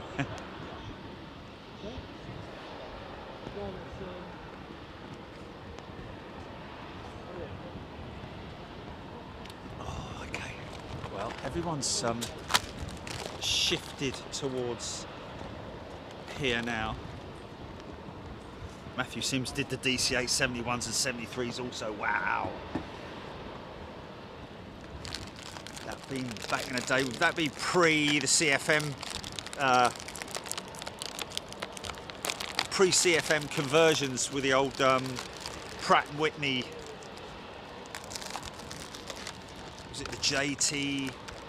Because they had the turbojet before. Oh, that's it, shut down. They had the turbojet. Or has it shut down? The old, I think it was the JT 3D turbojet, wasn't it? Oh.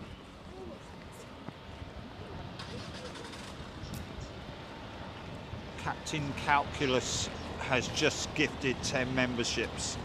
Very kind of you, Captain Calculus.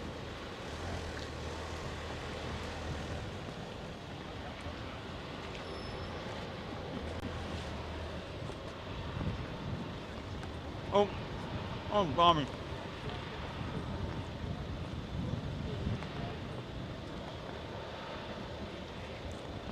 John Samuels, he's a 3-striper, has also gifted memberships as well. Very kind of you, John.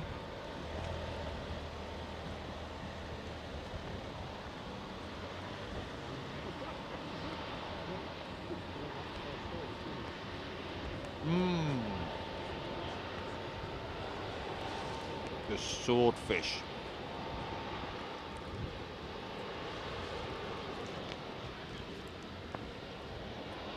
A swordfish was a torpedo biplane, wasn't it?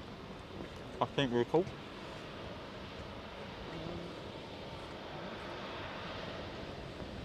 Paul Howard, very true indeed.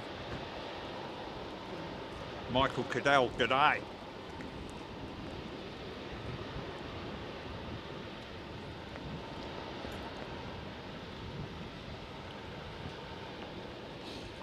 Very warm welcome to all our gifted members. Thank you very much indeed to all of those who have gifted the membership. Thank you.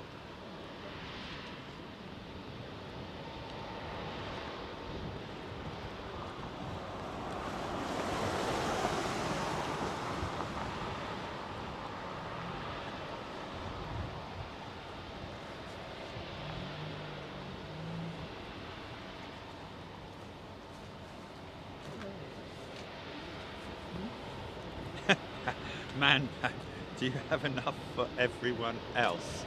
Enough what?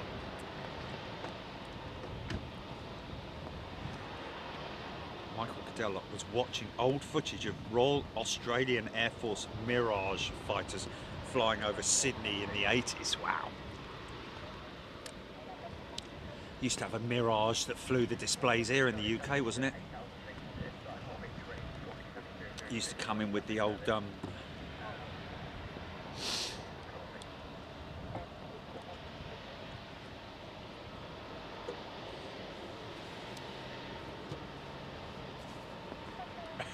Island Life.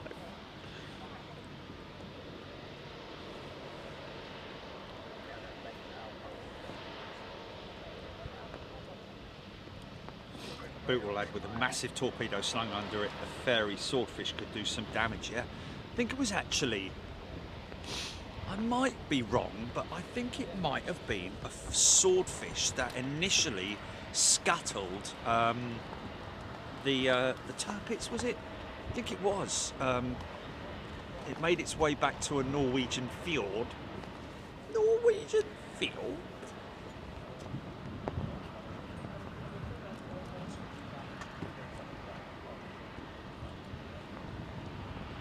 Captain Calculus is off to bed. Take care, my friend.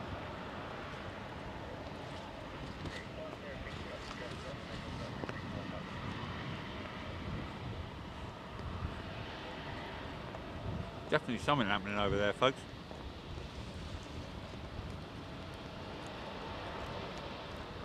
I have to say, a very patient 1,900 people watching.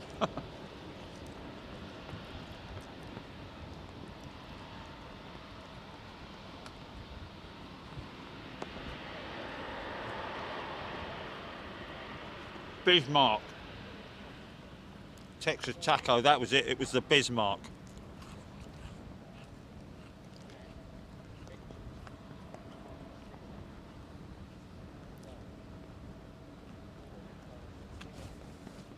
Well, folks, I have to be honest with you.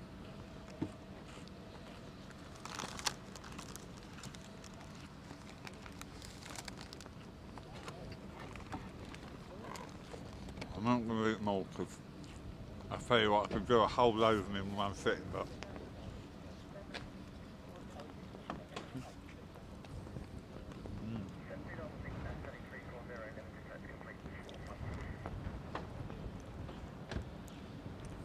oh, Kay Miller, wow. Kay Miller's dad's uncle was on HMS Hood. Stuart McAllister, yeah, pining for the fjords. Pining for the fields? He moved. No, he didn't. Yes, he did. Look, mate. Yes. Next time you're in Marks and Spencer's, folks, pistachio and almond cookies. You'll never look back. I can assure you. Jeff Anderson. Oh, really? Oh, really? Oh, blimey. Oh, dear.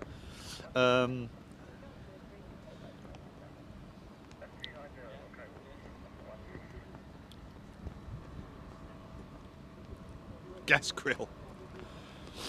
Marianne Edwards. Bob the Bomb. Back from a prescription run. Oh, engine start, top end.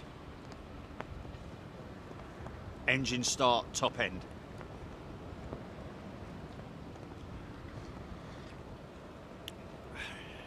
Very precise heading, you see.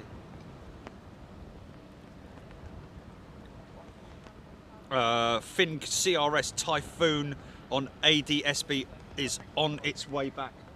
Okay, so this is the time when you need to keep an eye out. Now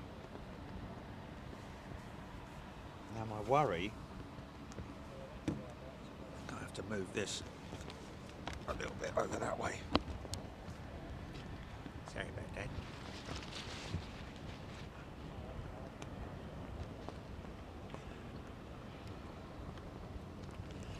Did see one of the F100 engines being carted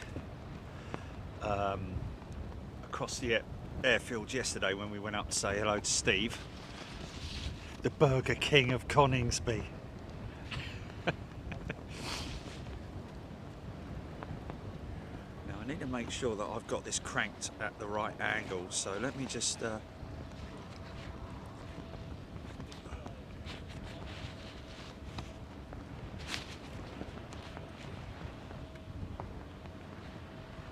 so these jets could just come straight in, land, and that's it. Or they may do some flyovers. And, depends on. Okay, I've got one visual. I've got one visual on approach. A single.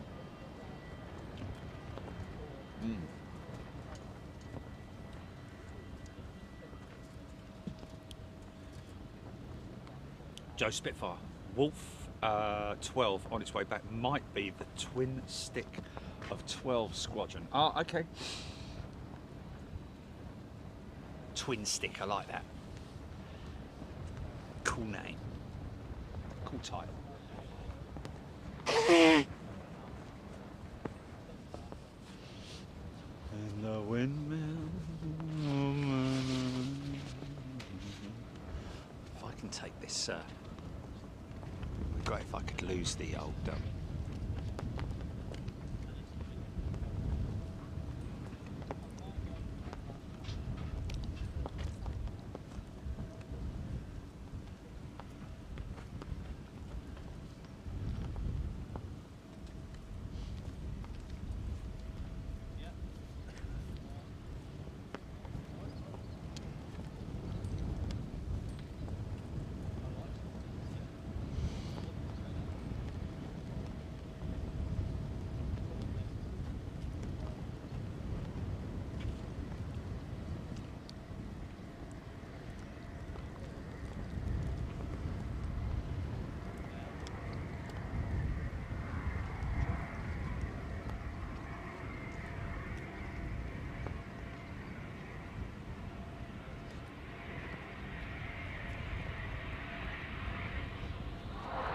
Yeah, it is the twin stick.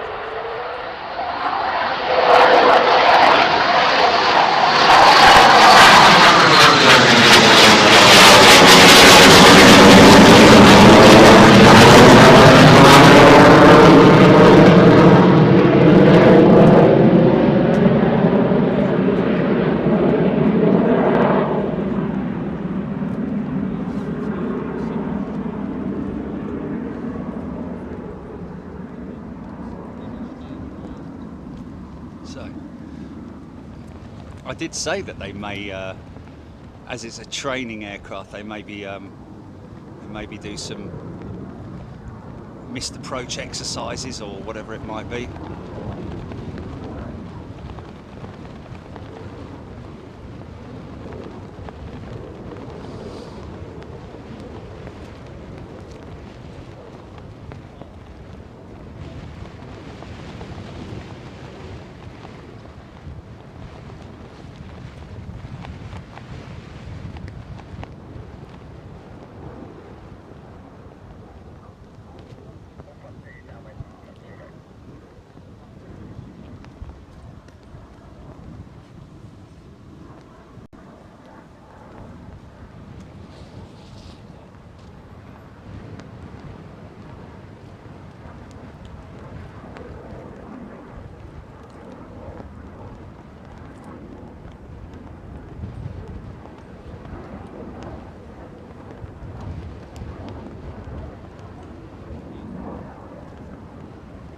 Usually do more than one.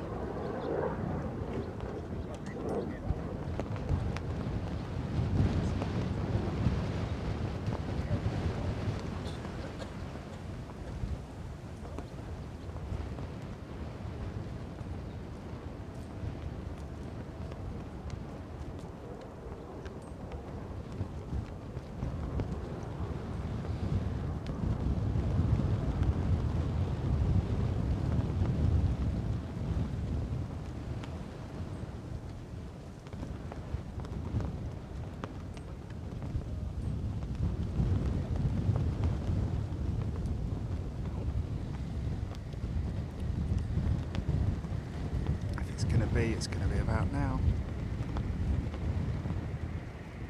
No, maybe a touch and go. No, there it is.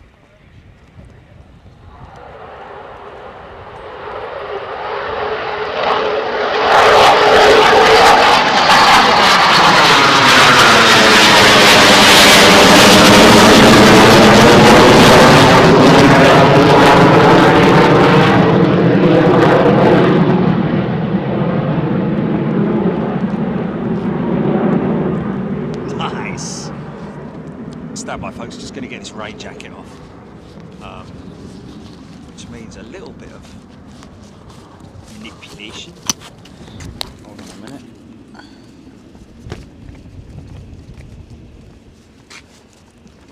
Just a little bit more freedom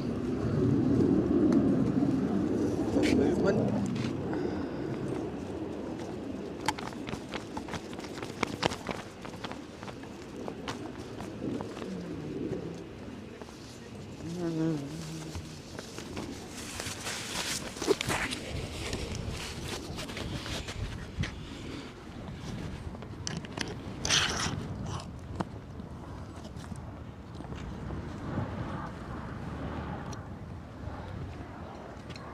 There you go. All good. All done. See if it did.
job.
What's that?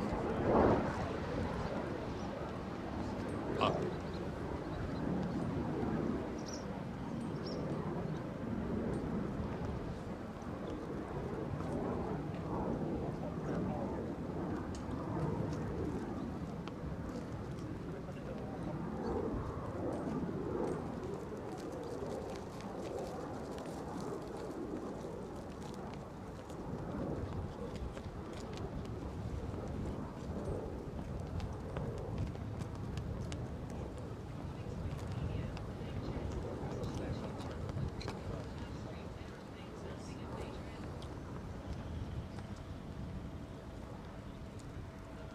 Oh,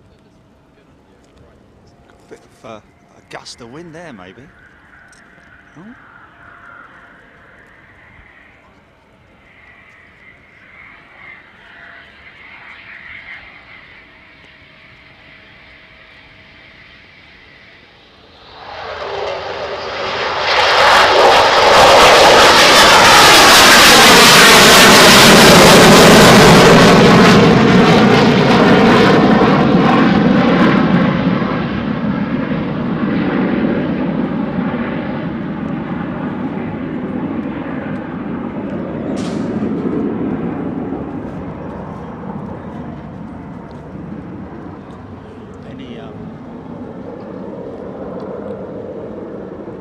Any of you knowledgeable bunch, somebody was asking what is the takeoff speed of one of these jets. I'd say it's about 200 knots, is it? Oh, 200. Okay. Okay, 235 to 245. Right, okay.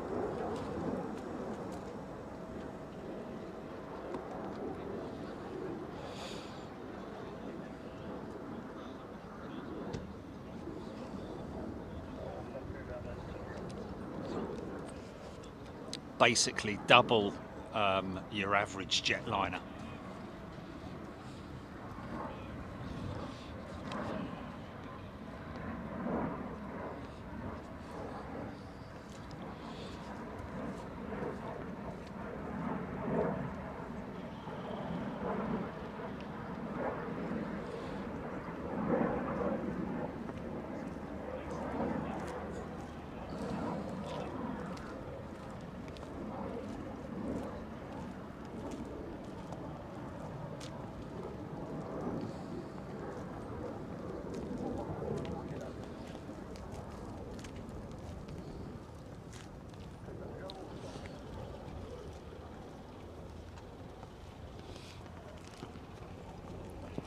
Ah, is that the selfie that they took just now? Oh, isn't that lovely? Oh. And people say they're made up to meet me. I'm made up to meet people as well, man. They come out and say hello, and you know, those two yesterday have literally been tracking me around the UK and keep missing me every time. Poor so-and-sos, man. But still having great fun doing it.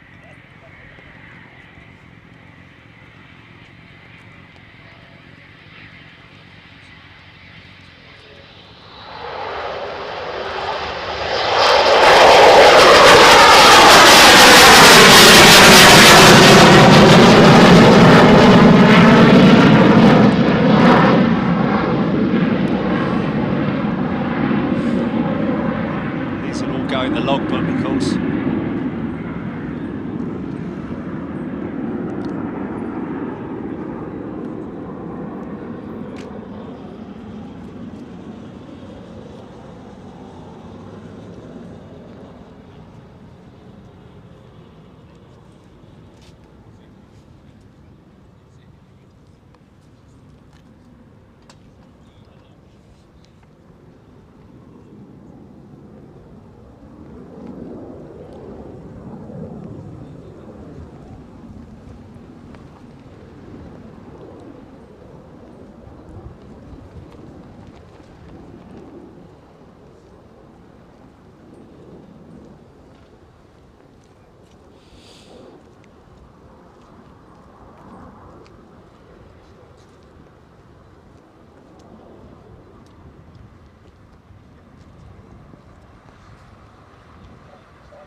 Yeah, yeah, yeah.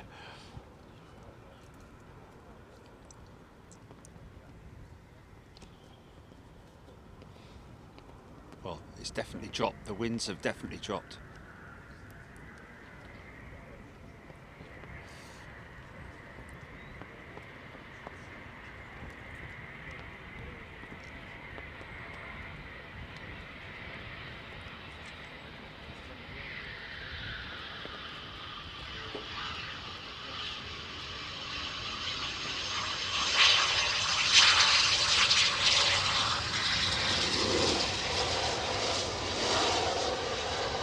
Watch the canard wings at the front.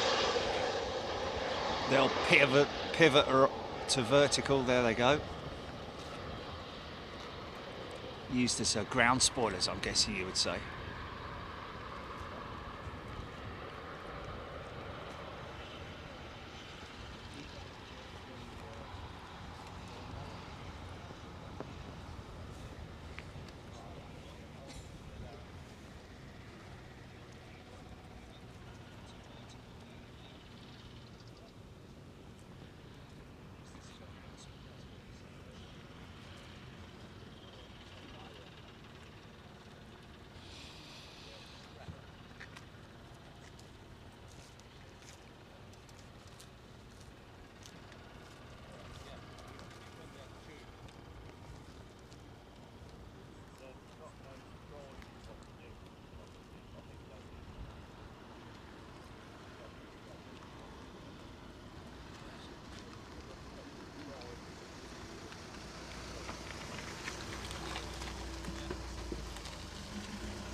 So maybe been up for air-to-air refueling exercises, combat exercises. Don't know, has anyone got any info on where that aircraft has been? Nook or something crazy like that. The bombing range, one of the bombing ranges. Been over the Wash, right? Okay. Oh, okay. So just general flight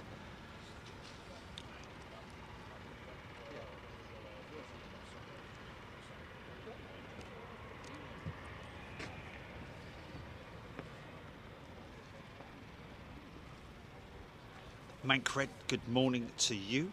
Andreas Krugel.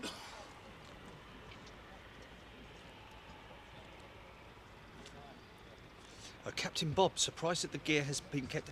Yeah, they generally tend to do that, unlike the F-15s at Lakenheath, where they, almost every single time they do a loop or a circuit of the airfield, or do a missed approach or whatever, touch and go or whatever it is, they generally tend to retract the undercarriage. Whereas here they keep the undercarriage extended on those.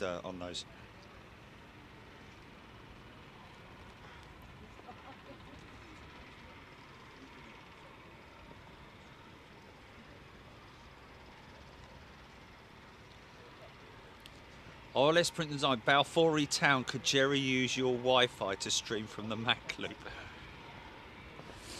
Well, the problem with the Mac loop is that we could be, I mean, this is, it's bad enough when we're here and we've got, yeah, probably not. Very long extension Ethernet cable, perhaps?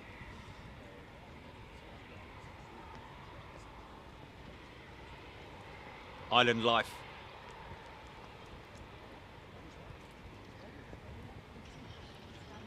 Oh, out here in New Zealand, nothing much ever happens, but we stick together. Isn't that nice? You keep that way, island life.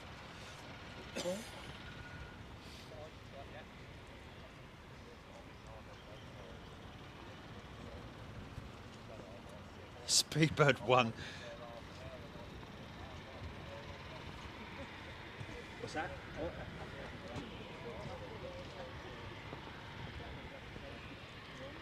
Oh my God, yeah. I mean, New Zealand's got everything, hasn't it? It's got the beautiful beaches, but it's also got the unbelievable countryside, hills, mountains. It's like so many different countries all rolled into one, isn't it?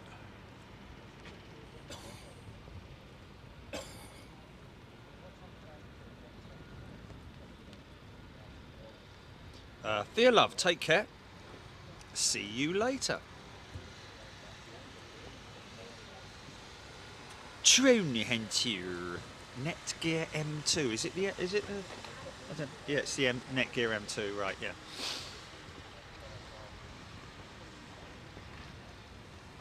Joe Spitfire. Mac loop is very quiet these days. Yeah, you can go up on and sit on the hill for 10 hours and not see a sausage. Although I have heard there are a few, they did release some sausages up on the Mac loop some time ago, and I believe that they have been burrowing, and so we may see some baby sausages in the future. So if you don't get to see any planes, you might get to see some sausages. Chipolatas, I think. Chef Anderson's off to bed. Take care. He's out in Australia. G'day and good night.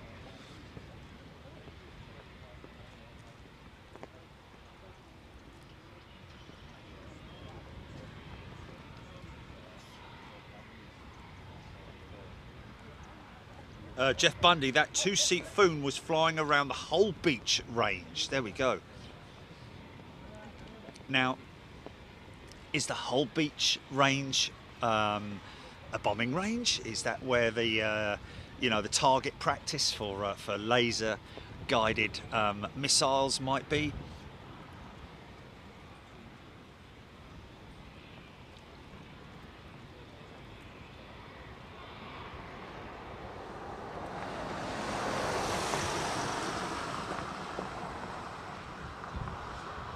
Top Aces Skyhawk back over the North Sea, GN man.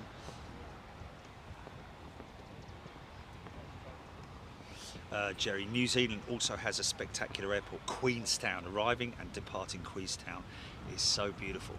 Yeah, I bet it is, man. I bet it is. Beautiful countryside, beautiful views. Bit like our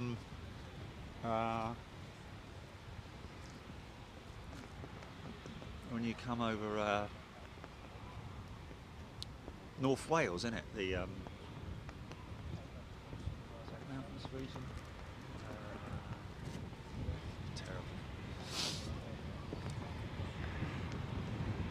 Terrible. Weapons range, Jeff Bundy. Cool, man.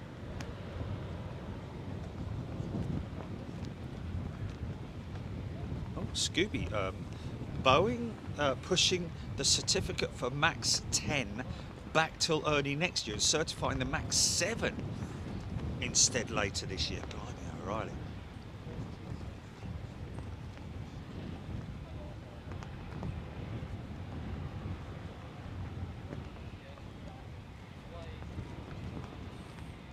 Oh, minor. Say about that.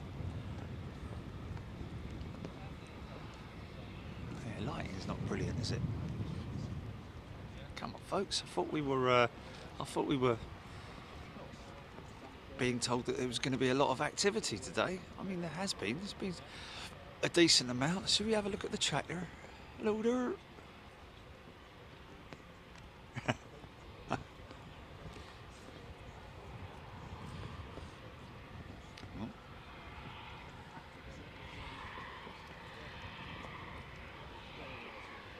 Can hear that engine shut down in a minute.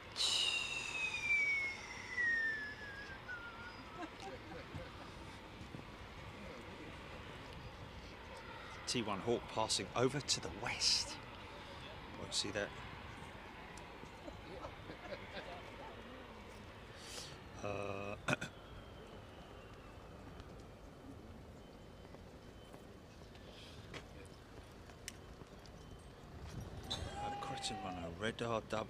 Radar 07 out and about. Now they are moving to Waddington from Scampton. Wasn't that November it was supposed to be happening? I seem to recall. The Reds.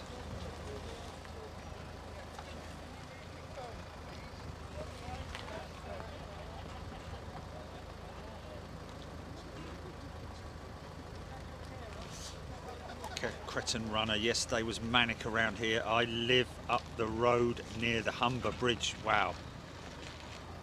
Lloyd Bell, that's a Vultra. A Vultra tractor, I think he maybe means. GN man, a Skyhawk took off from Frankfurt.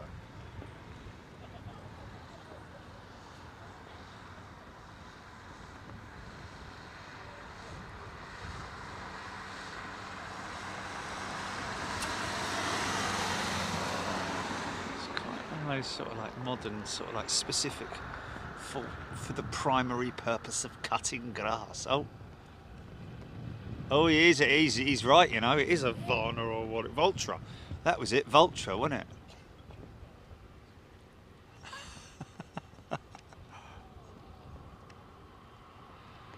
Looks like it's got a set of big old ceramic rims on it, like the A380. Oh, a bit dirty that one, look. Go on, son. Big Mo TV. Well, anything coming back, GP? What's the...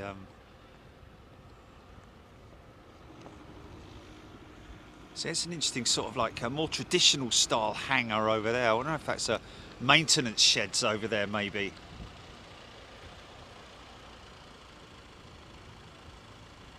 Pretty impressive when you it is pretty impressive when you overlook the go on Google Earth and look over the area here at Coningsby, a bit like you do at Lakenheath as well. You don't get a clear idea from when we film, or if you're just standing at the sides at any of these airfields. It's huge areas that they occupy.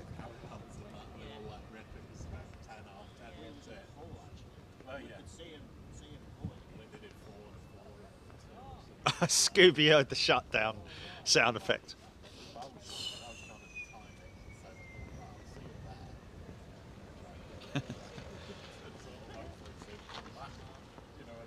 RLS Print and Design, are we having a lunch break today? Well,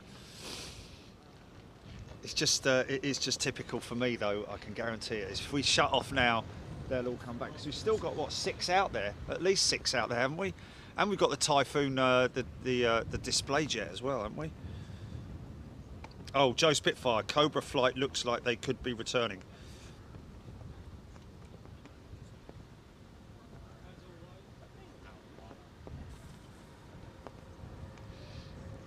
Yep. Grubs up in the mess. Or did.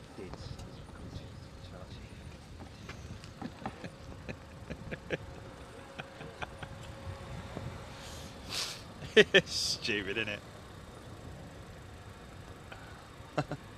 Yeah. Just give it to me. I don't care what you call it. Yeah.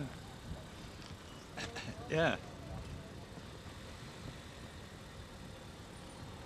I know. Yeah.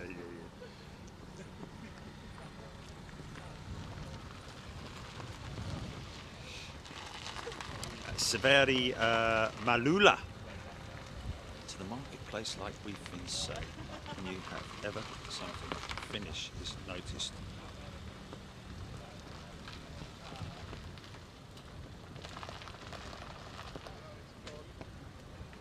About 40 town.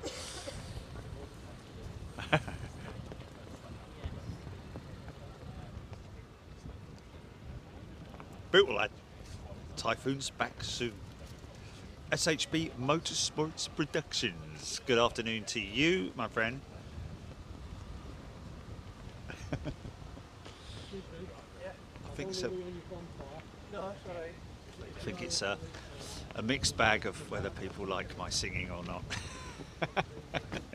Yeah, on there. Yeah.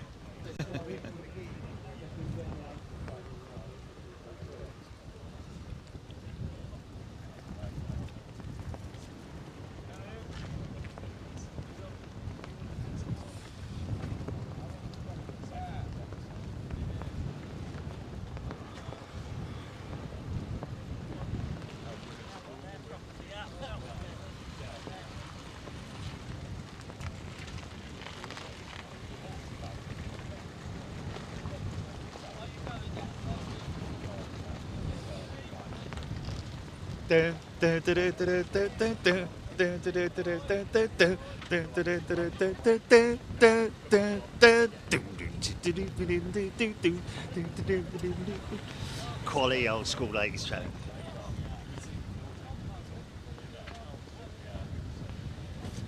Bill Kerman, its call sign is Skyhawk 8, looks like it's heading back to Germany. Has a Canadian Reg GN man saying. Peter Ratcliffe, Jerry, do Typhoons have an APU or electric start? APU, I think, is the answer to that, Peter. We will no doubt see one taxiing past our position later, but on the left-hand wing, the port wing, you'll see, you can't see it on that one, but you'll see a sooty, not sooty and sweep, you'll see a sooty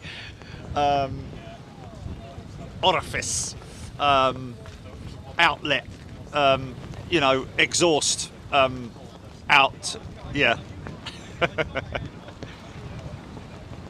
It does say much, but honestly, he is there.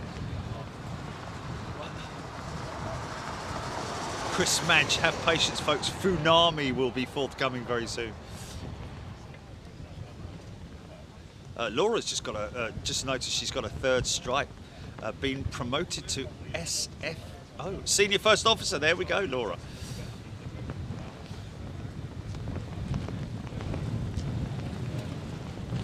Lucy Roberts. Ah, Lucy's car is in the garage, having his a little check up from the neck up.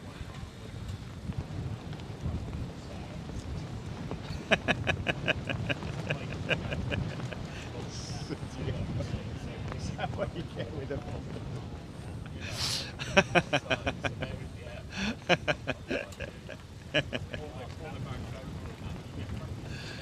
Oh dear.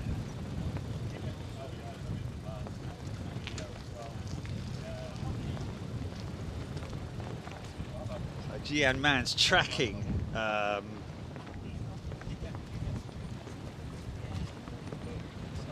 Skyhawk. Oh, its call sign is Skyhawk 8. Is it a Skyhawk as well? I don't know.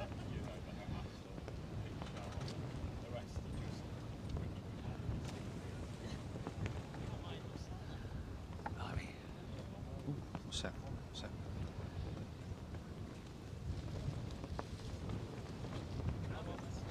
I go ahead. I just can't get it. Everything you do to me, everything's it. I can't get it.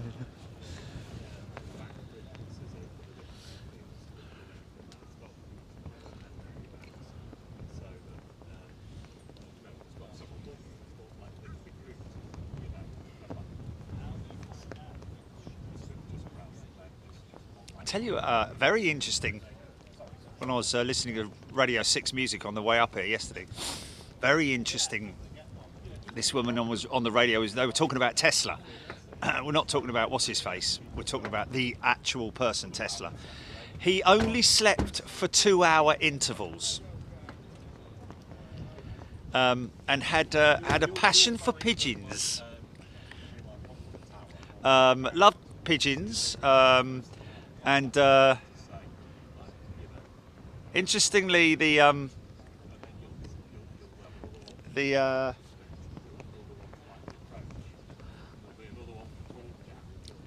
yeah, lots of very interesting factoids or interesting stuff about Tesla. Wasn't he Lithuanian or something, and then moved to the US or somewhere like that, or I don't know, something happened like that. But he never, apparently, he never. I don't know. Did he ever patent stuff, or did he just invented stuff? But he never actually. Serbian, right, there we go. Crow has an amazing wing profile. Look at that wing profile on the Crow. I was saying this yesterday. We take them for granted, don't we? But they have got an amazing wing profile, the Crow. Now we're really getting down to the nitty-gritty, aren't we? Talking about wing profiles of crows. I tell you what, it has got an amazing wing. What are the 4 feathers on the outboards? Aaron is a new member. Welcome, Aaron.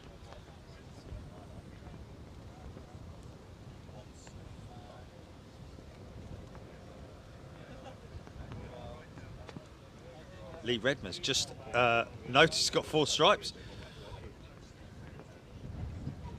Well, actually, Tesla predicted back in his day that one day humans, us, would be able to communicate with a device no bigger than a watch. Well, at that point in time, it would have been a kettle, you know, a fob watch.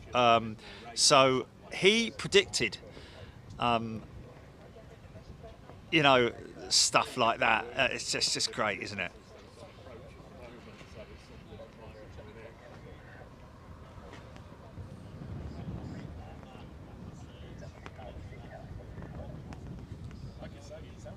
Oh, Peter Broom, BBMF due to display at Jersey tomorrow. Now, interestingly enough, when we saw the BBMF Lank yesterday, it was doing an engine test, continuing to do ground runs on at least one of its engines. I think it was the number 2 engine. The engine cover was off, chocks were down, so they've done ground tests. I'm wondering whether they might put her up for a flying test today, because at least hearing there that she's due to display at Jersey tomorrow.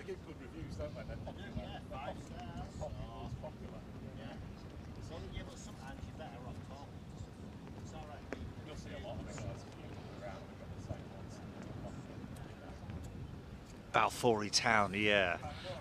Well, I've got to say, Balfour Town, have a look at the. It's difficult to see it unless they're gliding. The crow wing profile is very Airbus-esque. Where is he? Where is he? There he is.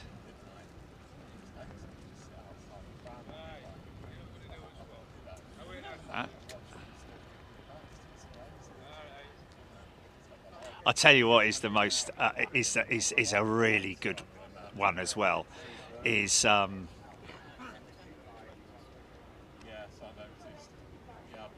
there, that shot there. Oh. He's going to meet his mates, look, or his mate. Saw a couple of peacocks. Did you see those peacocks yesterday, Gilly, at the side of the road? Did you see them? 2 peacocks just hanging out at the side of the road. Absolutely crazy. Oh, what was I saying? Oh yeah, that was it. Ducks coming into land on a. No, man, they were peacocks, mate. No, there was a couple of female pheasants further up down the lane, but yeah, most definitely a couple of peacocks just hanging around.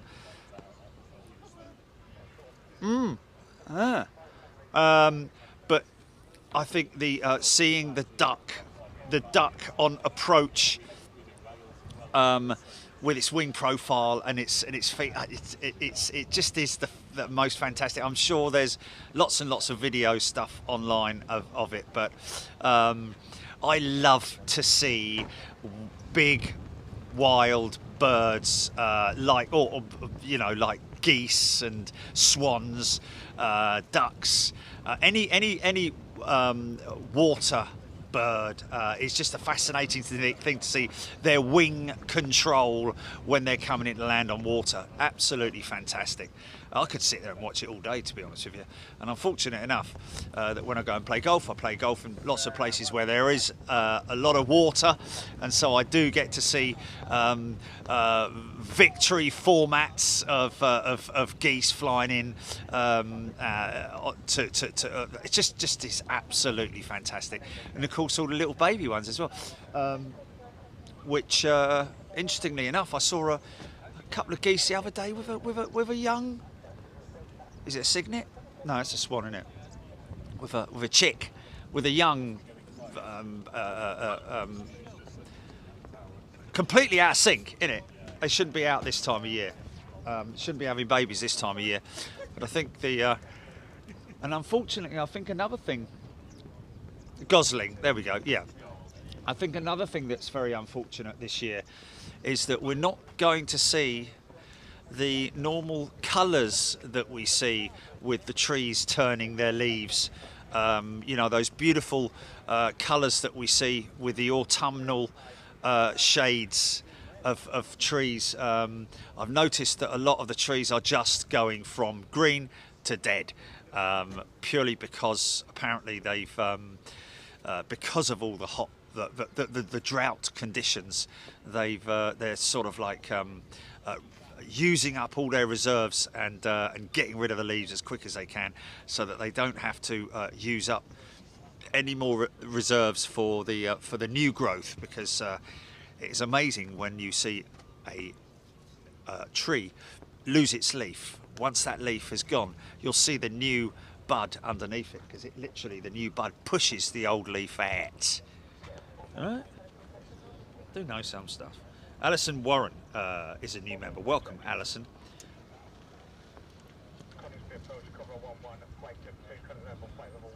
GN Man, Typhoons on their way back in shortly. Thank you, sir.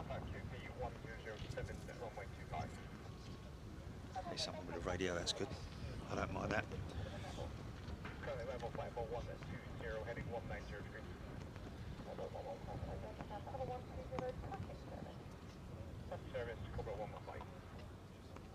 Ah, Sherry Hellier raised a wood pigeon in July, still visits us and is so friendly. Ah.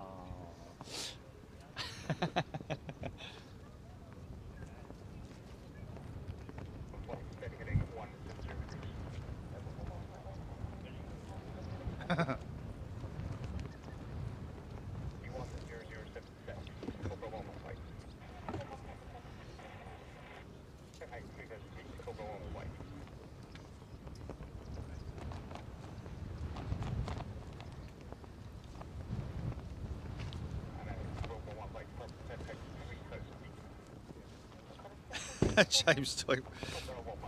We're really. What ground speed does the tractor mower rotate at? Probably about 15 RPM or something like that, isn't it? Alison Warren, South Wales based here, watched at C-130 Stooge over the house heading towards Kidwelly the other day. Lovely sight. What's that?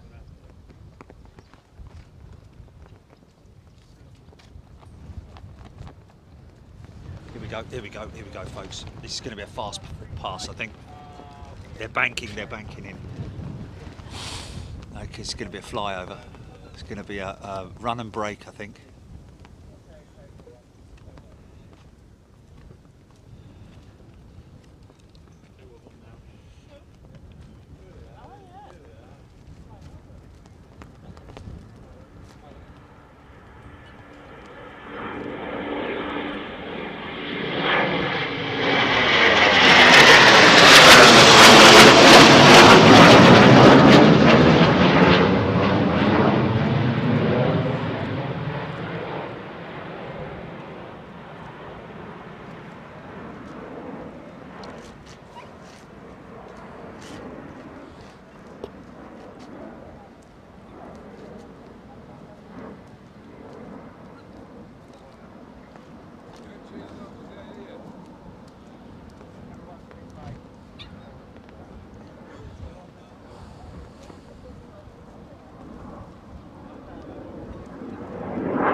Come on.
He's gone early, flipping it.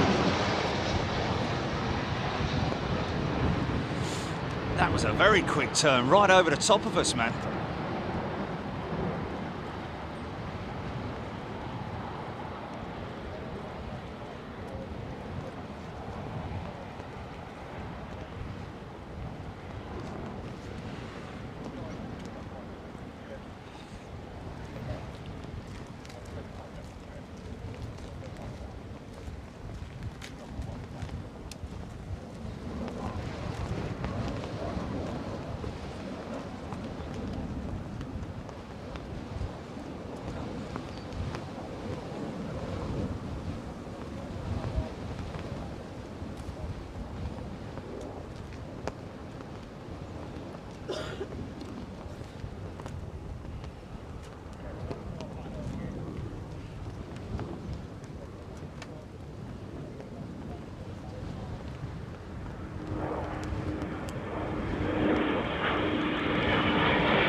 which was the display jet that they were going to scrap? Wasn't there, like, last year we talked about it, wasn't it? Wasn't it that they're going to scrap it or something? Was that an old one, or I don't know? Remember that? We were talking about that, Jilly, or not?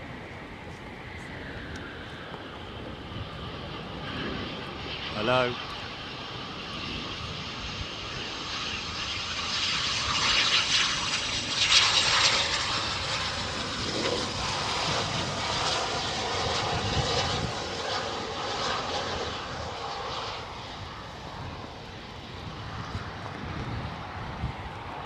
Geezer's still mowing the grass.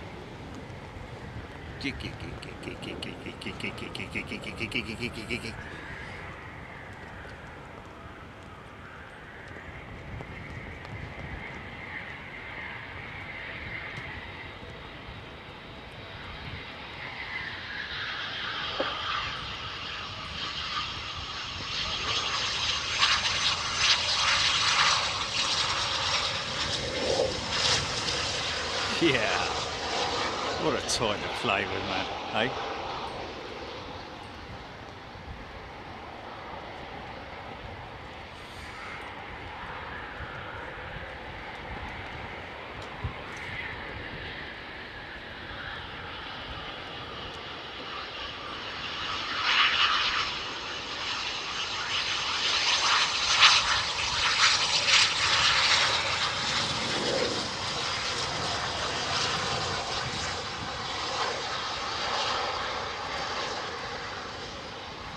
Hopefully see that one out after the lunch break with in display format.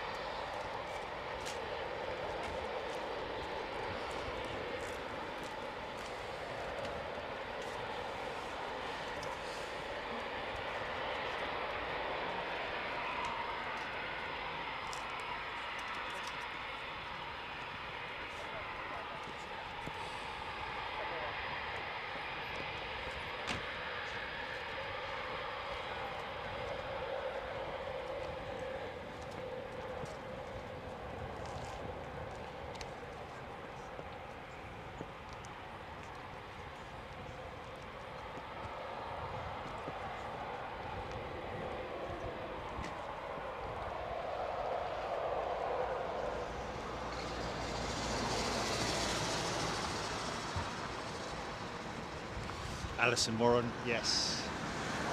The Vulcan. Another one with an incredibly cramped cockpit, the Vulcan bomber. I mean, it more or less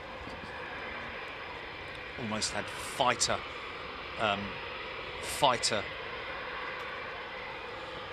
jet-sized sort of, like, I mean, you could literally just squeeze the pilot and the co-pilot in left and right seat. Of course, they had another area behind the pilots, which was didn't have the luxury of having ejector seat capability, unfortunately. So in the event of a ditching or a crash landing or anything like that, sure there was an escape hatch at the top. Diane 78. Well, I think there are a few examples of jet engines in mowers and stuff like that, isn't there? Tractor pulling. Yeah, scorched grass. Yeah, there you go. Matt Cat Lady Blackjack looking good. Rachel Lofthouse, good afternoon to you. Just popping by quickly on my lunch break. Oh, Rachel, we're just about to go on our lunch break, so unfortunately we won't be here much longer.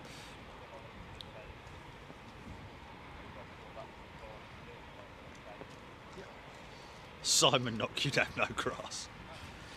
Matthew Sims, in the mid-70s, I was stationed with the US Air Force at Offutt Air Force Base, Nebraska. They had a full-time RAF detachment of Vulcan bombers there. Usually 1 or 2 aircraft was always on the base. Fun fact. Yes, Matthew. Wow. So you will hear that shut down. If you don't, I'll do it for you. Joe Spitfire Vulcan cockpit is mental looking. It's like looking out of a letterbox. It is, isn't it? Insanely tight in there.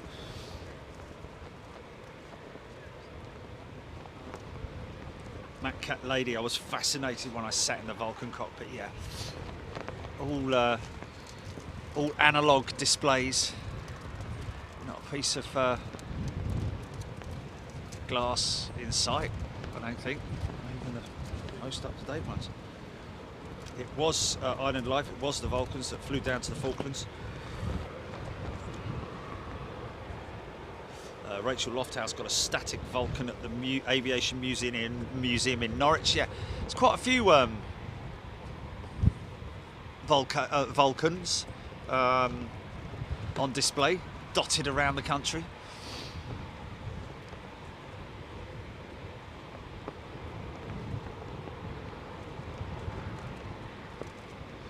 Well, our Vulcans got through North American air defences twice, kept the secret for years. Well, I think that's it, folks. I think we are we're shut down for about another. Well, it could be short-lived. It could be. I think that's it, isn't it? All the aircraft are back. GP.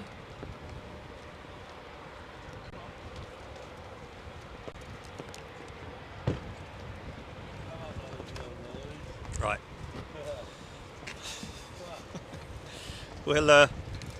We'll catch up with you in a short while, folks. Don't go too far, but just keep your notifications on, and we will we'll let you know when.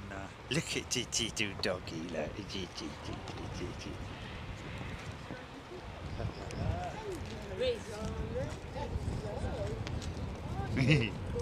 You get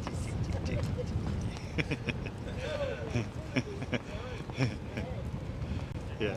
Keep him in there when they land. I'm gonna go and say hello to that little fluffy dog in a minute. Okay, folks. Don't go too far. We'll see you back here in probably about as much time as it takes a squadron leader to eat a sandwich. Yeah, we'll see you back here. I hope you enjoyed it. Not as much activity as we thought there was going to be, but who knows what's going to happen later. We don't know. Where's Kevin? He was out and about, wasn't he?